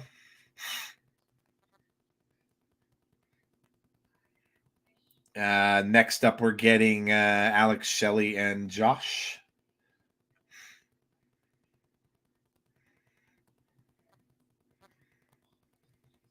Oh, they're going to show the Rascals against ABC. I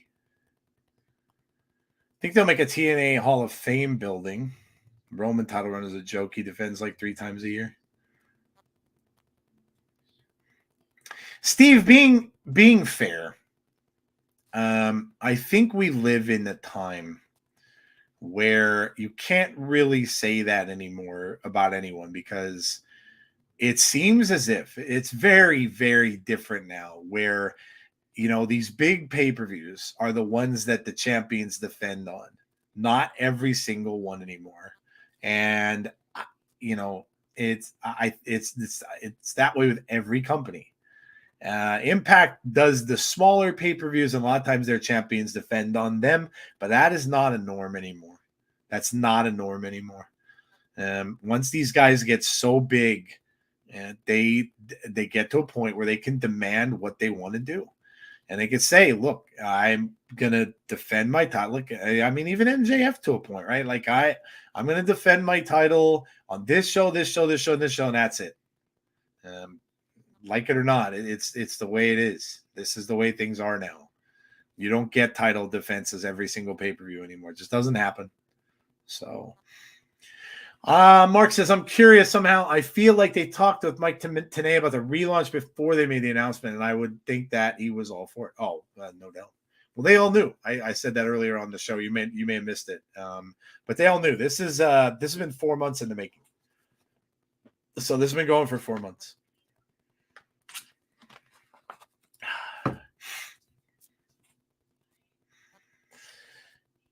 This was a great match as well. Ace Austin takes everybody up. After I'm done here, I have to watch Loki. I think I'm at what are they at? I think they're at episode 4. I think there's only like 2 left. That went quick. I have a whole list of shows that I watch like on every single day of the week. A lot of them are streaming and they're going to be over soon. But today I watched, oh my gosh, of course I'm going to forget who it is now. DC show on HBO. It's came out around the same time as the Titans did. Oh man, my head is not what it used to be. Oh my god, that's really gonna bug me. But I watched that today, and that's ending soon too. And then I've got Loki tonight. Tomorrow is Gen V, which is a prequel to The Boys. So I have that. Sunday I have Fear the Walking Dead. That's ending. Of course, Monday is Raw. Friday is SmackDown. And then I just finished another one called Invasion, which is very good. If you like UFO, like stuff like alien invasion stuff, it's on Apple TV. It's the second season, which they just finished the second season. It was very good.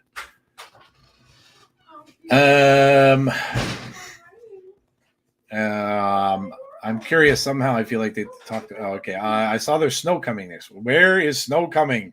Don't say that. No snow coming here. It's American Horror Story. Yes, American Horror Story is the new season is on. It's on streaming though. It's on a streaming platform. I forget where I saw it, but it's on a streaming platform. It's not. It might be Peacock. I don't know. They get a lot of horror stuff. But yeah, they there is another season on it. It's supposed to be. It's like the theme of it is around a book that was written.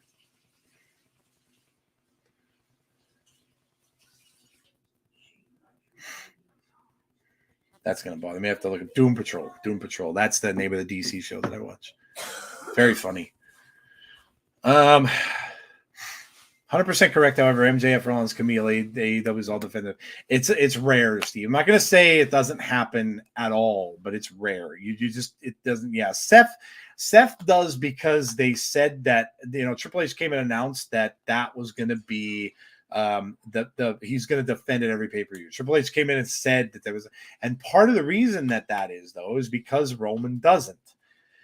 So they had to have somebody that was going to be able to put that belt up. And that's why Seth is like, he's kind of an Iron Man in that way, because he's the one who's doing it. But that's because Roman won't. So it's 5 Minutes Ready. Oh, it's out now. Ooh, maybe I'll watch that tonight then. Maybe I'll watch it. Doom Patrol is that? Yeah, Doom Patrol. Very funny show. They're like a group of misfit DC heroes. It's actually really good. Brendan Fraser's and it plays this he plays a guy who wears a metal head, a robot. Not a robot, but he has to wear this metal helmet on his head. But he's hilarious. All he does is the F word, every other word out of his mouth. It's a fun show. It's coming to an end though. Loki's been good. Probably one of the best Marvel things I've seen in a while. This was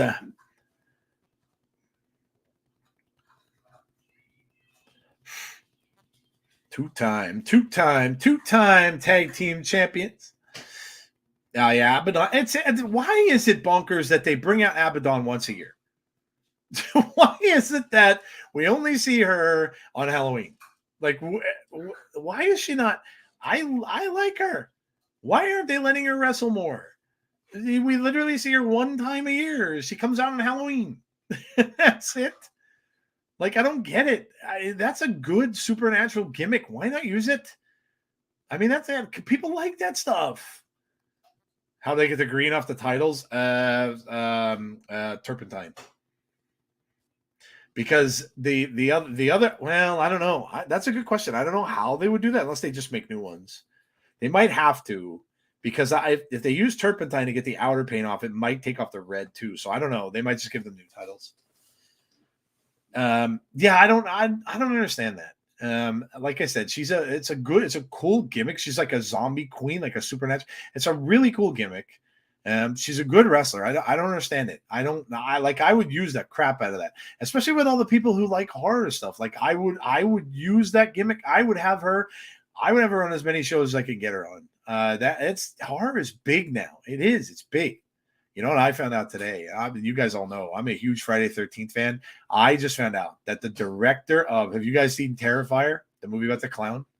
The director of the Terrifier films wants to take a shot at doing a Friday the 13th movie. Oh my God, I would die if he did. That would be so damn good. And he said he wants to base it in the 80s, which it should be. And he said he would make Jason so damn brutal. Jeff was talking to me about that earlier too. I would be so into that if they did it. Now we're getting, this is Chris Sabin.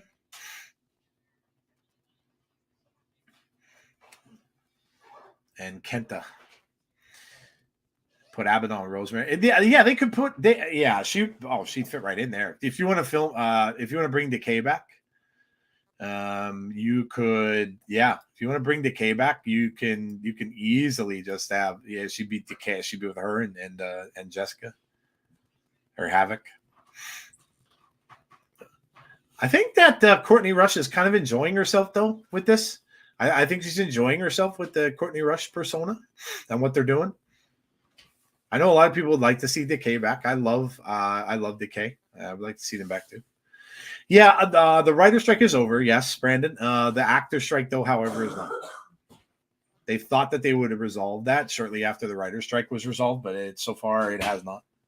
A lot of movies are getting pushed back, which kind of sucks. I know the big one that a lot of people are looking forward to is Deadpool, but it now got pushed back to like the end of next year, which kind of sucks.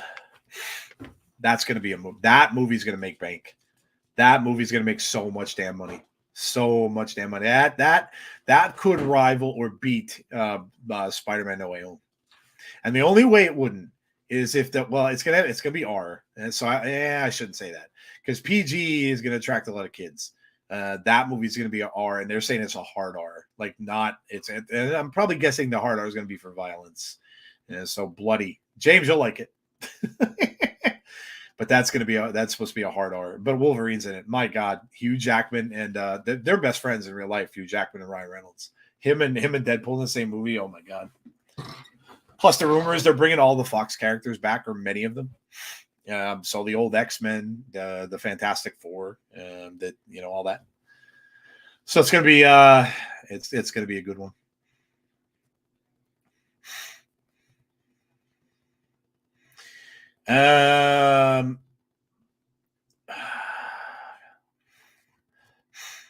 Yeah, I don't know, James. I don't know to answer that question. You can't put up with them being. I don't know. I don't know if they will. I don't know. Do they want to finish this whole story with Cody? And if they do, then maybe they won't keep it on him. But I don't know. I don't know. Could be wrong. Saban goes up, double knees to the side of the back. Chris Saban getting fired up. Yeah, I saw the game's tied. Trinity and Mickey was a great match. Yeah. They were all really good matches, Andrea. Yeah, I'm glad you enjoyed them. And there is the pinfall for Chris Saban. He gets the win there. I started myself a new project. I am doing a podcast, just an audio one. I'm not going to make it involved, for a card game I play called Marvel Snap, which is Marvel Comics characters. It's like a digital card game. So I really enjoy it. It's fun because sometimes I was telling you guys I can't get time to play video games, but like each game is like a couple minutes, like 3-minute matches. And I enjoy it. I like it. It's a lot of fun. So I started a podcast. I started a Twitter channel separate for that. And I'm going to do a weekly podcast about it, talking about how I play and things that I do and stuff on there. So a little bit of a side thing that I'm going to do. My 80s show doesn't exist anymore. Unfortunately, me and my friend couldn't get together to do it. I used to love doing that, but unfortunately, our schedules just don't mesh. He's a police officer, and just hard to sync up our schedules. Thanksgiving, it will be the Gobbledygooker versus Alexis Shelley. Gobbledygooker. One of the worst. Oh, God, one of the worst things ever. Gobbledygooker, the Mae Young hand, baby. Here's part of the Mickey and Trinity match right here that you were just talking about, Andrea. The Mae Young hand, the Yeti. So many. We did a show. I'm sure it's still on there. We used to do some separate shows on Twitch back in the day, and we did a Twitch show with a top 10. And I think it was the top 10 worst gimmicks in wrestling. It was fun. We were laughing that some of them are so incredibly bad. They were all on there. The Gobbledygooker was on there. The Yeti was on there. And just some of them, Bastion Booger was on that. Like this, some of them are just so bad. RoboCop. The fact that they had RoboCop, Shockmaster is number one. He was number one. Yeah. So who would have thought that gimmick up? Some guy, could you imagine the thought process that went into that, Michael King? I'm going to take a Stormtrooper helmet. I'm going to paint it purple. And I'm going to put a whole bunch of glitter all over it. And I'm going to come out. I'm going to think, what kind of drugs was he doing? I mean, that is the stupidest thing I've ever heard of. The zombie. Yeah. So bad. Go back and watch that show. It's fun. I'm sure it's on Twitch. John G, no worries, dude. Very, very, very, very down low stream tonight. We're just watching a repeat, basically, of Bound for Glory. Do you know Gobbledygooker debuted at the same time as the Undertaker? Yes, yeah, I did know that. All right, guys. Since some of you are doing it anyway, shout out bad gimmicks. Shout me out some bad gimmicks. What are the worst gimmicks that you've seen? Bad gimmicks. Let's go. Shout out bad gimmicks. I'm excited to see Seth Rollins and Drew McIntyre at Crown Jewel. Yeah, it should be a good match. Should be a good match. I think that's what could make Drew McIntyre just snap and go over the edge. Because I'm pretty sure I don't think Seth will lose to Drew. So that could push him even more to the kind of heel that he's going to. Yeah, check it out. It's a good new Diesel and Razor. Trying to think of some more that people do. Did we have Doink on that? No, we didn't have Doink on that. Oh, Leaping Lanny Poffo. Macho Man Savage's brother. That was a pretty bad one. But that like there's some really, like, I'm not going to think of them off the top of my head, but some of them are really bad. Yeti, Zombie, Bastion Booger, Mantar. Oh my God, Mantar. Oh God. The Goon, Mantar. Oh, that was horrid. That was horrid. It's gonna be a great match. I hope Drew wins. Says that. I don't know. Seth is so popular. The Repo Man, that's a bad one. Yeah, that's a bad one, Michael. The Goon, Doink the Clown, and yeah, that they're Repo Man. I love the end of this match. You could see Mickey getting emotional there, and of course Mickey. You didn't see it there, but she kind of blew her a kiss when they were leaving the ring. It was just a nice moment. Vinny Vegas.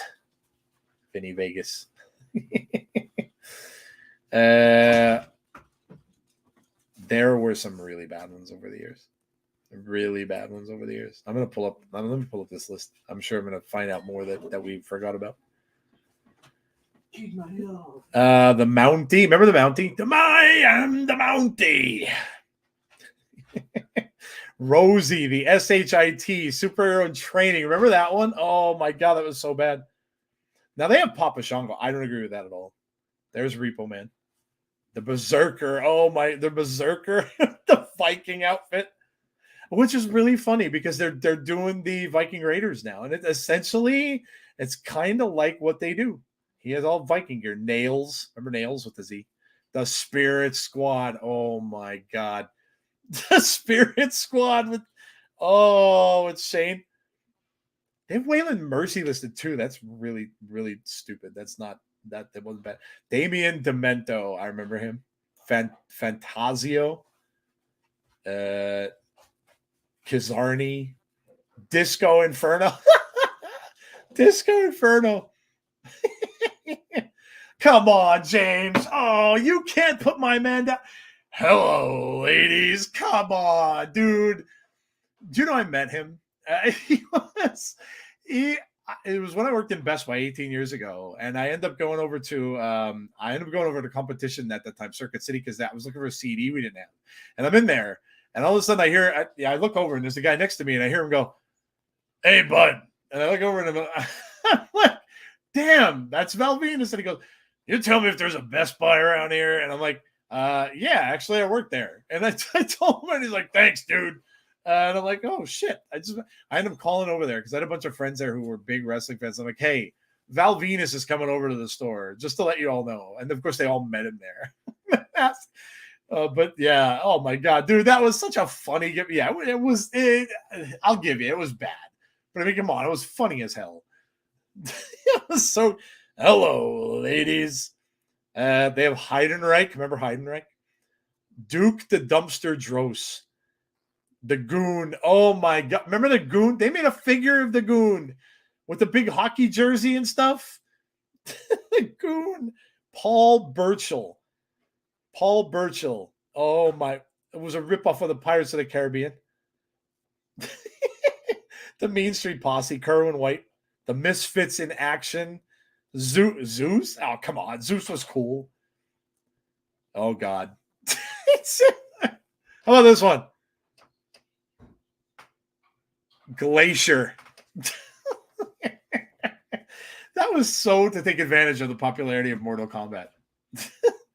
So to take advantage of Mortal Kombat. He actually thought he was going to come out of the egg, if I recall. Val Venus turned out to be a raving lunatic. Oh, that gimmick was so funny.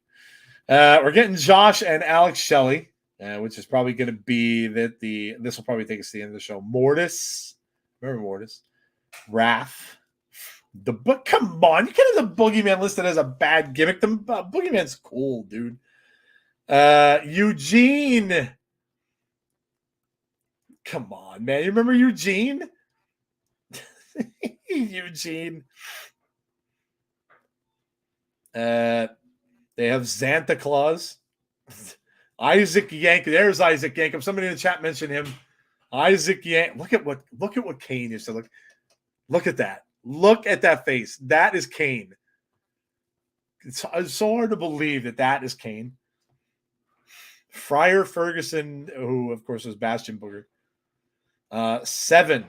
So many of these, and I was telling Jeff when we were doing this show, so many of these are on WCW. So many of them.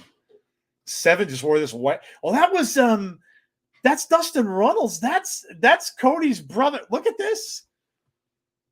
Look at this. That was Dustin Rhodes. Mantar. Oh my. Mantar. Look at that. Mantar. He wore a Minotaur. Oh God. Who came up with this stuff? Wait till you see this one. Wait till you see. Look at. Oh, you're not gonna see because of my green screen. Oh, Arachnaman. This dude, WCW almost got sued for this. The article says, let's take Spider-Man, change the colors slightly, and package him as a wrestler. It worked so well that Marvel Comics sued WCW. They used to come up with so many bad things on WCW. Arachnaman. They didn't even try. They didn't even try to change that. Arachnaman. Who came up with that idea? Was it Vince Russo? Let's do Spider-Man's popular, man. Yo, bro. Spider-Man's popular, bro. Let's make a wrestler that looks like Spider-Man and call him Arachnaman. Shouldn't we change that a little more than just that? Nah, that sounds good. Max Moon.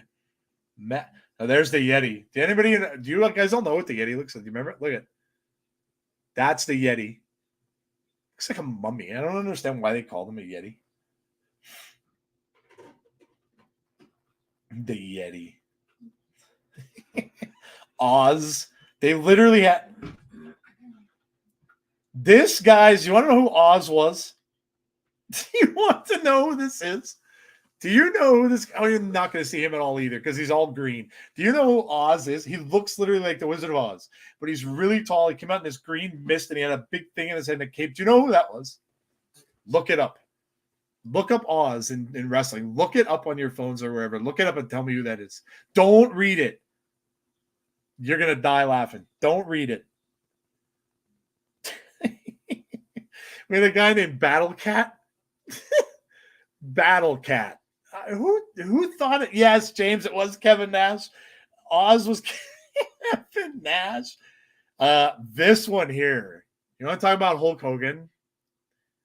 That's Mr. America. Now, Hulk Hogan in a mask, posing like Hulk Hogan, with Hulk Hogan's music playing in the background. It was because Hogan was forced to sit out the remainder of his contract, so he debuted as Mr. America. How could you not know that was him? Look what they have at number 3. I'm very upset by this. The Kiss Demon? Come on. Come on. They have that at number 3 all-time worst. That was the ringmaster. There's the gobbledygooker, by the way. Look at that. Poor Mean Gene having to interview that thing. And then number 1 all-time. Here he is. In case you didn't know. You won't see the helmet too good in the green screen, but there you go. The Shockmaster, baby. Robert Cortez knew, yes. Kevin Nash. Unbelievable where some of these people started. Johnny Polo wrestled the PCO. Dude, the wrestling. See, this is why wrestling's so much fun to watch. It brings you like laughter. And like Jeff and I sat through that stream and laughed the entire time. We also did the scariest gimmicks too. We had a couple shows on Twitch that we just did Twitch only streams. That one we did around Halloween, scariest gimmicks of all time. That was fun too. Chavo as Kerwin White. You gotta wonder like who came up with this crap. Like who? Oh my! Same thing as the same. Like who came up with the like? Okay, RoboCop is super popular, so let's bring RoboCop into the arena. Like what the hell were you smoking? What were you thinking? What is a big gigantic robot going to do to wrestlers? Like first of all, if it's somebody in a RoboCop suit, he ain't going to get in a ring. So what are you going to do? What's he going to do? Come in with his machine, just shoot people? Like what are you going to do with RoboCop? There have been some really bad mistakes in wrestling. What y'all think of the zombies Miz thing? I hated that. I love zombie stuff, and that's like the height of the zombie stuff, right? The Walking Dead and everything like that was out then. I thought that was the stupidest thing I've ever seen. That's right up there for me with one of the dumbest things in wrestling I've ever seen. That zombie thing was horrendous, horrendous. It was the worst, so bad. Gilbert versus Fake Diesel. Oh my God, Gilbert. I wish they would still do. I know the Good Brothers are in WWE right now, so I'm never going to see it again. But oh God, those pay-per-views with the Good Brothers. James, what were some of those? What were those called? What are the names of those? The ones that the Good Brothers did. Oh God, were they so much fun? That's another stream. Jeff and I would laugh the entire time. 2 hours of nothing but laughter. Hilarity on those. Like, so we saw Taya Valkyrie like literally like blowing up zombies covered in blood. Oh God, this is so good. Nails with the Z. It would be cool if Impact could bring in Matt Brooks or Slex. Never say Good Brothers could come back. Yeah, that's true. Never say never in wrestling. Talking Shop. Thank you, James. Yeah, Talking Shop. I wish those streams when we did those, because we weren't even on video then. We were just doing audio streams. I wish they were on video, because guys, you'd have seen us dying. Me and Jeff cracking up laughing for 2 hours straight. 2 hours straight. They were so fun to do. So much fun. Sex Ferguson. Oh, when they brought the fake revolution down and Retribution, they called it Retribution. The guy that was dressed up in the hockey mask in Retribution, who's ironically now has wrestled in Impact, but they made fun of him by wearing a paper plate on their face, and they cut out the eyes. So bad. Oh, hilarious. Hilarity. Mordecai. Yes. Yep. This is it's really fun. This is what makes wrestling fun. It's fun to remember. Like wrestling can be so much fun, and you know it does make you upset sometimes, and can infuriate you sometimes a little bit if your favorites don't win. But it's so much fun. The entertainment and the laughter and some of the stuff that you get at these shows is just so much fun. When they painted Brooklyn Brawler's face like a Brooklyn Brawler. Oh my God, I saw so much of him.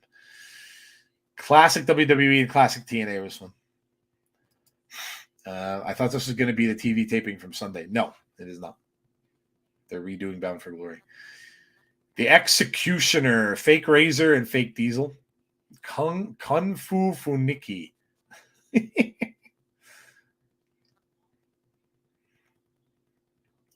Fake Taker versus Mankind. Right now, WWE's boring bloodline. See, I don't think it's boring. They keep changing that story.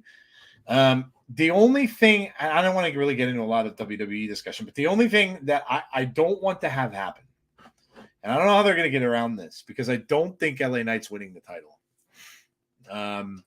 But where does he go when he loses to Roman? Now when he loses, he's gonna lose. Never say never, but when he loses, he's gonna lose in a weird way. So he's gonna probably lose where Solo costs him or somebody else costs him, and like Roman always kind of does, right? At the end of the show, he gets cheats because he gets people helping him and stuff like that, and then it's gonna make the person who loses look better. But what happens to him when he loses? That's why a lot of people are being concerned about the fact that it's too early for him, because what are they gonna do? Like, where do they go after that? But I don't think it's boring. Really never bored me. Sexual child. Oh, great character. Sexual. You hear a lot of backstories of Mark Henry on Busted Open every day. Talks about a lot of that stuff. You know that Vince told him he was just talking about the strongman competition that he went to, and the most recent one that he went to after he'd already been part of WWE. And he told Vince that he really wanted to do it, like for himself. He wanted to do it, and Vince basically said to him, "We don't have any room here for the not strongest man in the world. So talk about pressure. Like basically Vince said to him, you better win, because if you don't win it, you're probably no longer going to be here. So that's crazy. Now maybe he didn't mean it, and Mark said that too, that Vince just kind of knew how to push his buttons. So maybe Saban Kenta is what bumped the KO tag match from the main show. No, they never really said. The only thing I heard was that they wanted to give more time to the Hall of Fame, and of course they had the big announcement for TNA at the end. It wasn't literally that match, that tag team match wasn't even that long. It was like 14 minutes. Mark Henry, he did win, but I mean, imagine that pressure that somebody would have said to you, like, you either win or you're not coming back.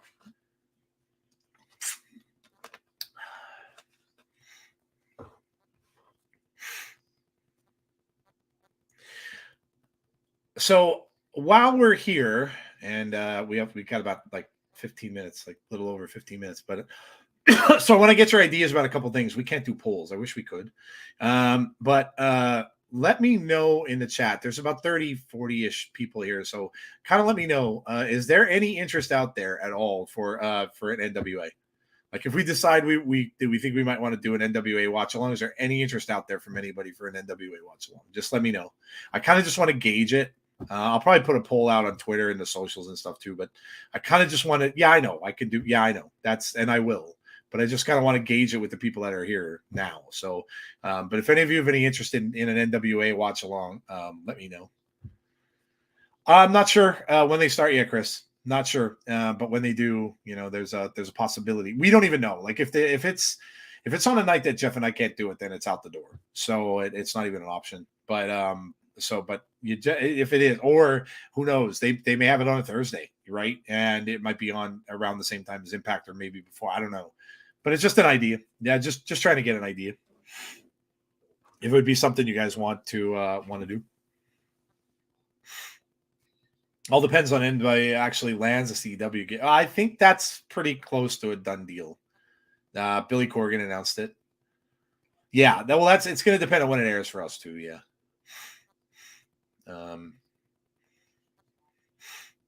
There's wrestling already on during the week. Yes, there's a lot of wrestling on during the week. Yes. No, I realize that. I get it. We know that. That's why I said we don't know when it's on or anything yet. It's up in the air. So yes, we are aware. We are aware of that. Make it like a Saturday or something. I don't know. We'll have to see. I don't know. It's going to depend on when the CW wants to air it. Another terrible gimmick: Kevin Thorne and Ariel. Yes, yeah, that was bad. That was bad. And the other question I'll put out to the chat, because we don't do a lot of this kind of just impromptu stuff with you guys. What are some things, right? If we could do other things, what are some things that I know somebody said earlier in the chat that maybe you might want to see some older TNA stuff being done on the channel, but what are some other things you would like us to do? I've polled people about that, but I'd rather ask people live. I think it kind of just works out better. So if there's other things you would like us to do now again, keep in mind, we wish we were full-time streamers. We're not. We have jobs. So keep in mind, we don't have a ton of time where we could just sit in all day and do it. We would love to, but we don't. But just throw out some ideas that was like some other things. Watch-alongs probably aren't going to be that often. Like we can maybe do one here and there, like of an old TNA pay-per-view, but we can't really do a lot of really long watch-alongs. But yeah, let us know. Dave in real life is here. What's up, Dave? Watch along for WoW, says Michael King. Interesting. WoW already comes on Saturday night, so they can't do that day. Maybe a Sunday for NWA. I can do things as long as they're late enough. Like if they start around this time, you know what I mean? Like around the 8 o'clock time or so, I can do them. And usually Jeff can too. We work during the day. Don't say that, James. We're going to get bots. You're going to get us bots. No, No, we're not. We're not full time. We wish. We wish we were full time. No, no. If we were full time, you'd have a lot more content. You'd have a lot more content. You'd have like daily content. Full time streamers, they release like a video a day, if not more. So no, I wish we could do that, but nope. Unfortunately, we are not. Daniel Spencer is uneven sleeve ref. James took your vitamins. Heather says I've been better. 2 different tests. Yep. Yeah. Remember to please keep Heather in your thoughts and prayers, please. So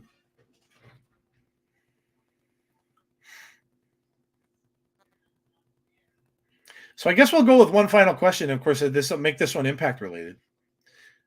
What are your expectations? What are your expectations of TNA of TNA Impact? What are your expectations going into Hard to Kill?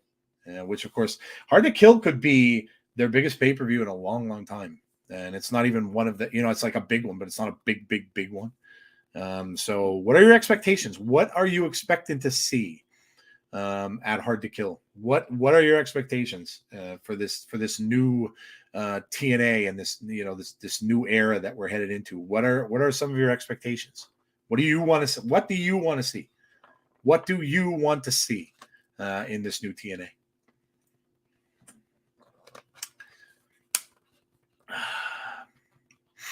Andrea talking about Mickey when she was crazy psycho fantasist. I think Mickey, I don't know. I was kind of hoping we'd hear something from Mickey, but she kind of looked pretty emotional. I don't know whether or not she might be close to finished with Impact. Hopefully a match with a kitchen sink. I'm sure Tazzy would enjoy that, yes. Uncensored Chadwick is insane. Yes, James Uncensored. My expectations for them not to mess up too much. They continue to give us great shows and storylines, sign long-term talent to deals like old TNA. Fair enough.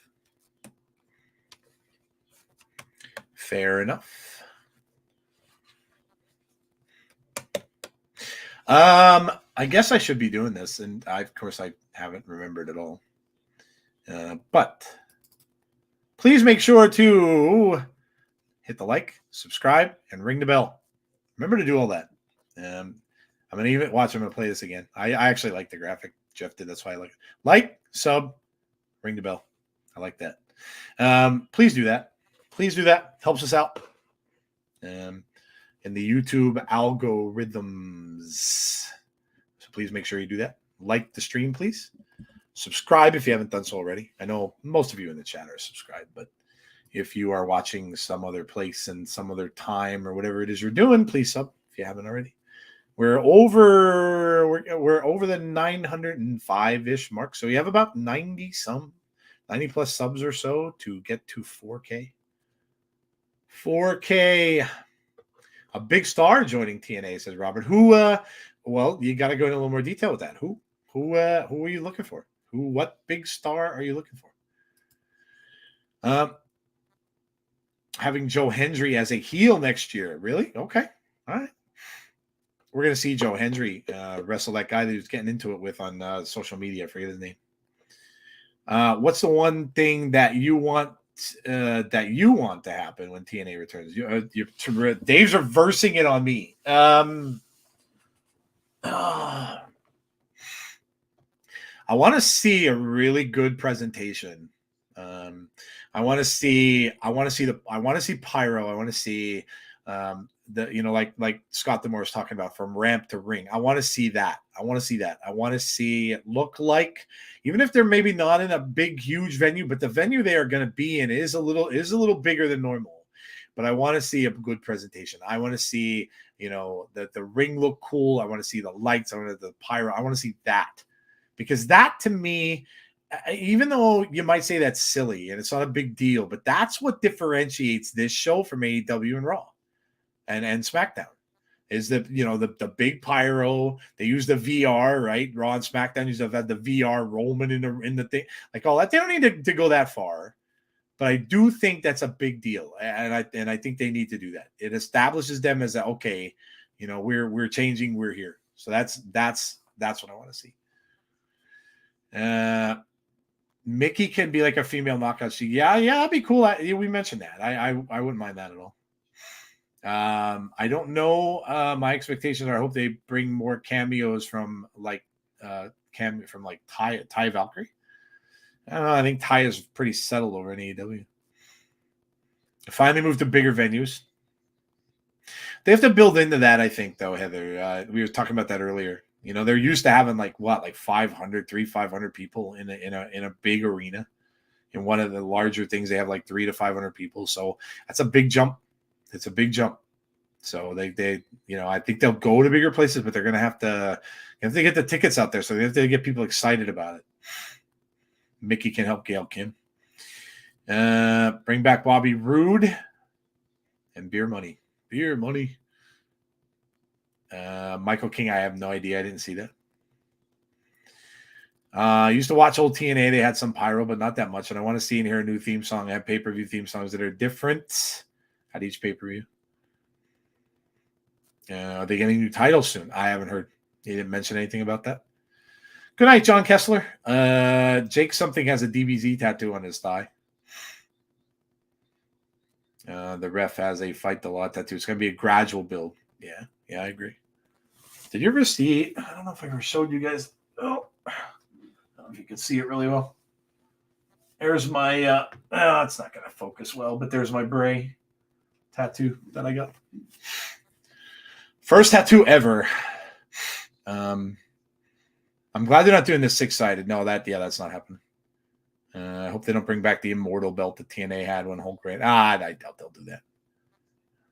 I don't really think anybody wants to really associate themselves with him. Bobby Roode isn't with the WWE. They took him off the roster. Last I read, he was injured, and he was on like an injury kind of a thing. Scott D'Amore said the new titles are ready when I listened. Yeah, he did. Yeah, they're going to change. Well, they have to, right? They have to change the logos. So they have to change the logo to TNA. Did we get Alex Shelley, Chris Sabin? We very well could. Chris might. That might be for Hard to Kill. You might see that for Hard to Kill. Wouldn't shock me. You might see that for Hard to Kill. He might exercise option C, and have the machine guns. Well, I mean, what a celebration of TNA that would be. 2 TNA originals fighting for the championship. Partner versus partner would be huge. They're going to show us the video we saw, the TNA video to end the show, which is kind of appropriate. I love how this was done.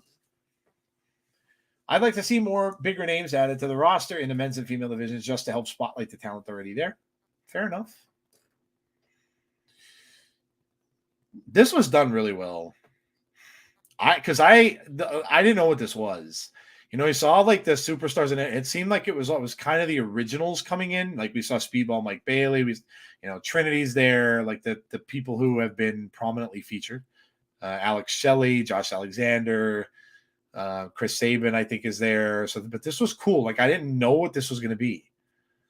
I'm like, is somebody new coming here? Kind of had a little bit of spookiness to it, right? A little bit of a there's Lish. I was surprised Lish was good for her though. Surprised that she was there. Eric Young's a good talker. Oh yeah, Eric Young is amazing. It was Hogan's fault they changed from TNA to Impact Wrestling back in 2011 when Mick Foley was playing as TNA shareholder. That he no longer be called out the Impact Wrestling. Yeah. You know what I love the most about this whole change is that the wrestlers are so happy to be. Yeah, I know, dude. They're all over the moon about it. They're all saying they're saying I'm a TNA knockout. They're sort of yeah, that is exciting. Yep. Jake something there. Chris Bay. There's Josh. Ace Austin. This is really cool. Dude, I love that. There's Eric Young. And then he came out of the water with this box. Like, I didn't know what this was going to be. I had no idea. In fact, if you ever saw the movie Seven, I was sitting there going, what's in the box? What's in the box? This is a cool way to do this. It really was. Like, you just didn't know. You figured it was maybe an advertisement for Hard to Kill, which is, I think, what Jeff mentioned. But we really didn't know what this was going to be.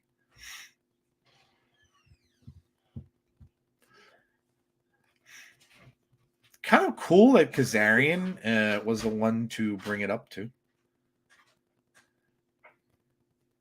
Eric Young says, we all know why we're here. I can still hear it. People want to pretend that it went away. We're reminded every day. You're my brothers and my sister.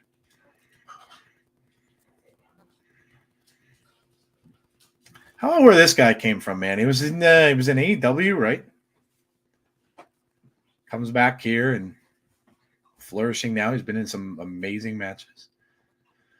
Hogan changed it when he came in. Lish. Bringing back TNA is a chance to rewrite the history books and right the wrongs which pulled TNA down in the first place.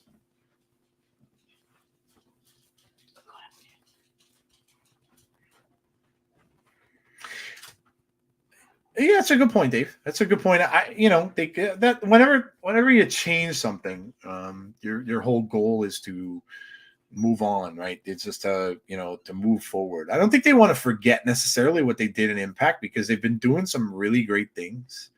The show has really been good this whole entire year. It's really been good. So I think they want to forget that necessarily. But my big thing with this is the brand recognition, the brand, the TNA brand. So when people see TNA, they're going to remember things. They're going to remember, sure, some will remember the bad. A lot of people are going to remember that. Oh, yeah, that's that with the 6-sided ring deal. But this was cool. Then you saw the TNA logo. I opened up the box, and you see this like bright light opening up there in the middle.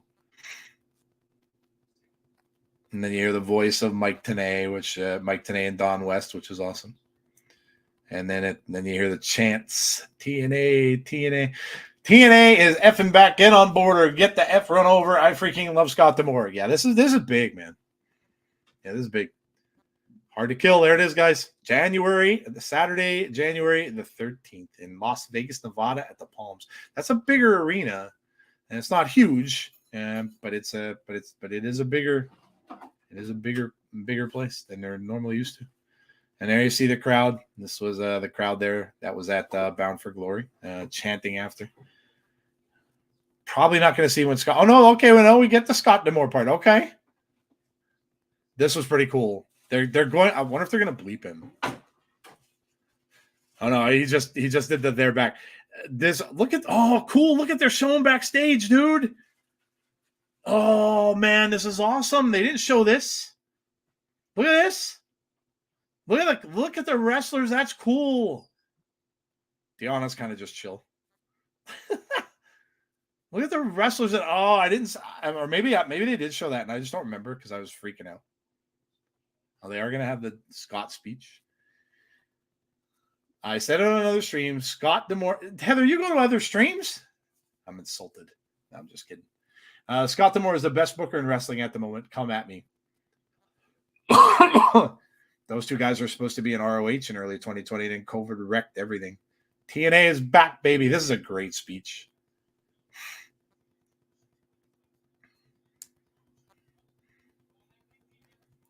Jerry and Jeff Jarrett, Dixie Carter, Kurt Angle and Sting.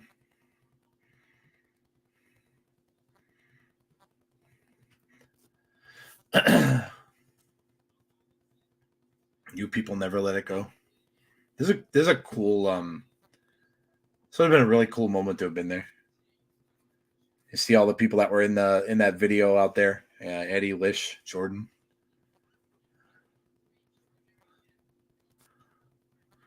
R.I.P. Jerry Jarrett.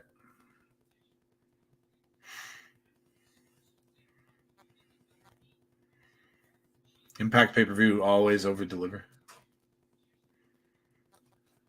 Best damn group of individuals in professional wrestling that I've ever seen.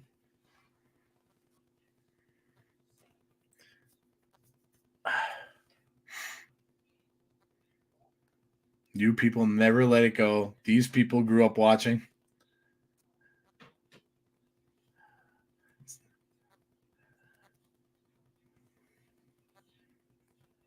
Wow.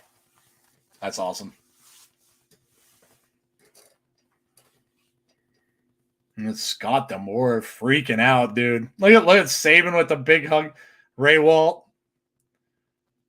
It's awesome, isn't it? Give you a little bit of chills. I like it. This is cool. That was cool, man. Saw the wrestlers in the back. That was awesome. All the wrestlers were I mean, they're just freaking out. That's so cool. It's such a cool thing. Take care. Good night, Brandon. We get that Bound for Glory Fallen next Thursday. I don't know. No, I think we're gonna get the stuff from overseas. I think they're gonna tape the stuff from overseas. I think we're gonna get those next week. I think this was just because they were traveling and everything like that. They really couldn't do anything else. Scott was about to have a stroke. Yeah, he was into it. Yeah. Yeah, that was cool. And like I said, like Jeff and I had said this after this show, you don't get to see much of that.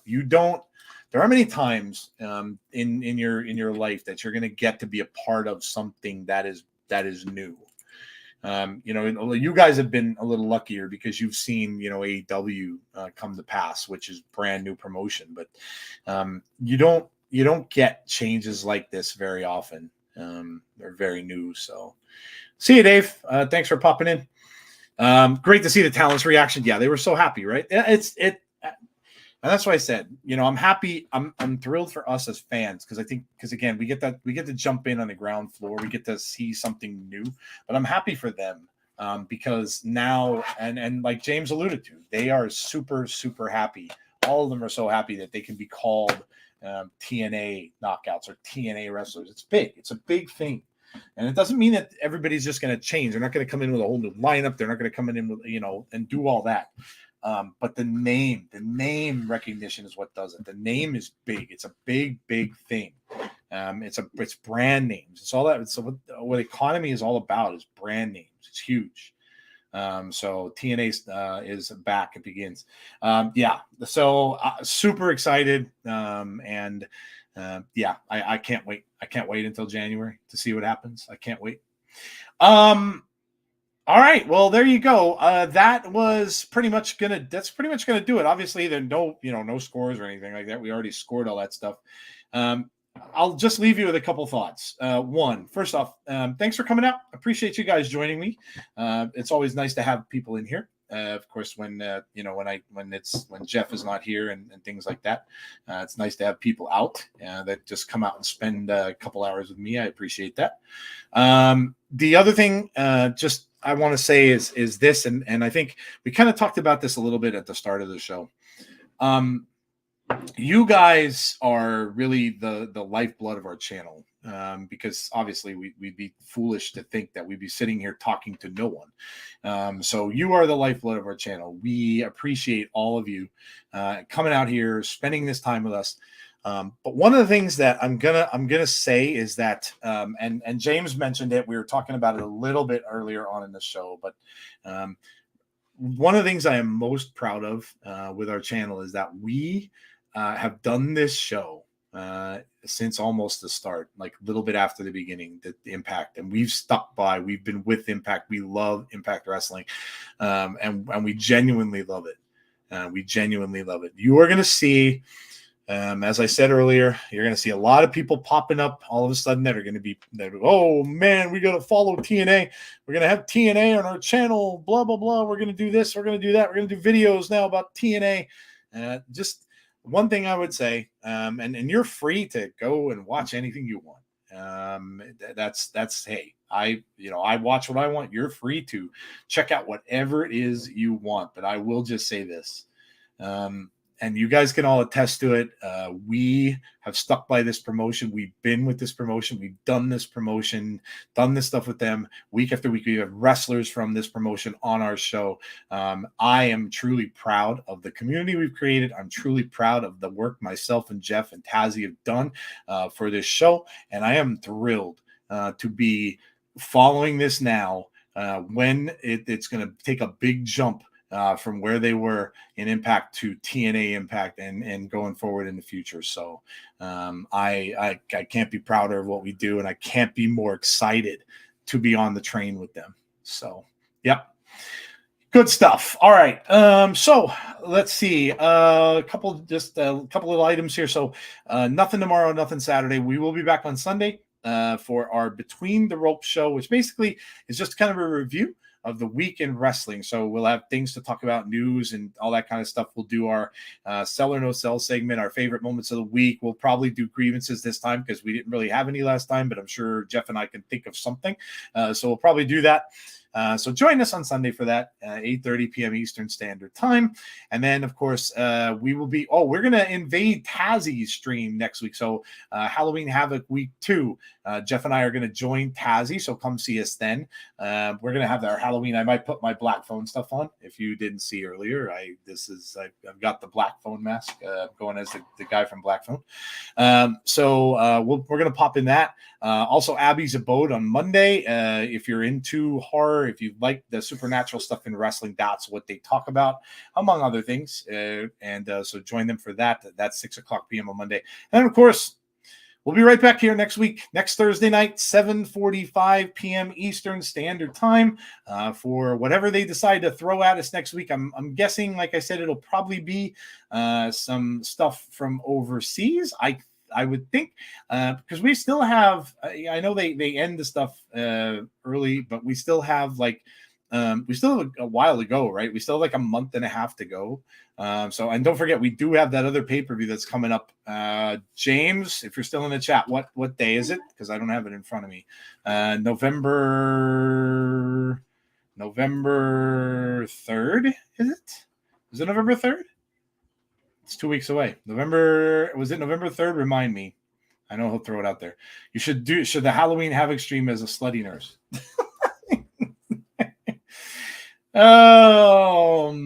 Damien said, had a great time with you all tonight. I might join you all on Sunday. I'll definitely check you out Tuesday on Tazzy's stream, and of course Thursday for Impact. Good night. Good night, Damien. November 3rd. Thank you. So yeah, we'll definitely have the pay-per-view on November 3rd for you guys as well.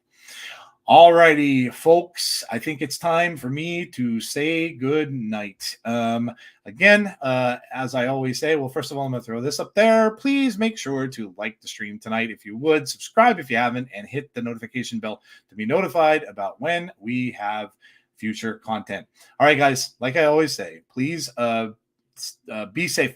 Yes, and I did see someone make the comments about the people who lost their lives. We had a very bad mass shooting in the United States, in Maine of all places. I think the man is still on the loose. He was threatened a military base, actually, from what I'm hearing. I don't know the ins and outs, but a lot of people died.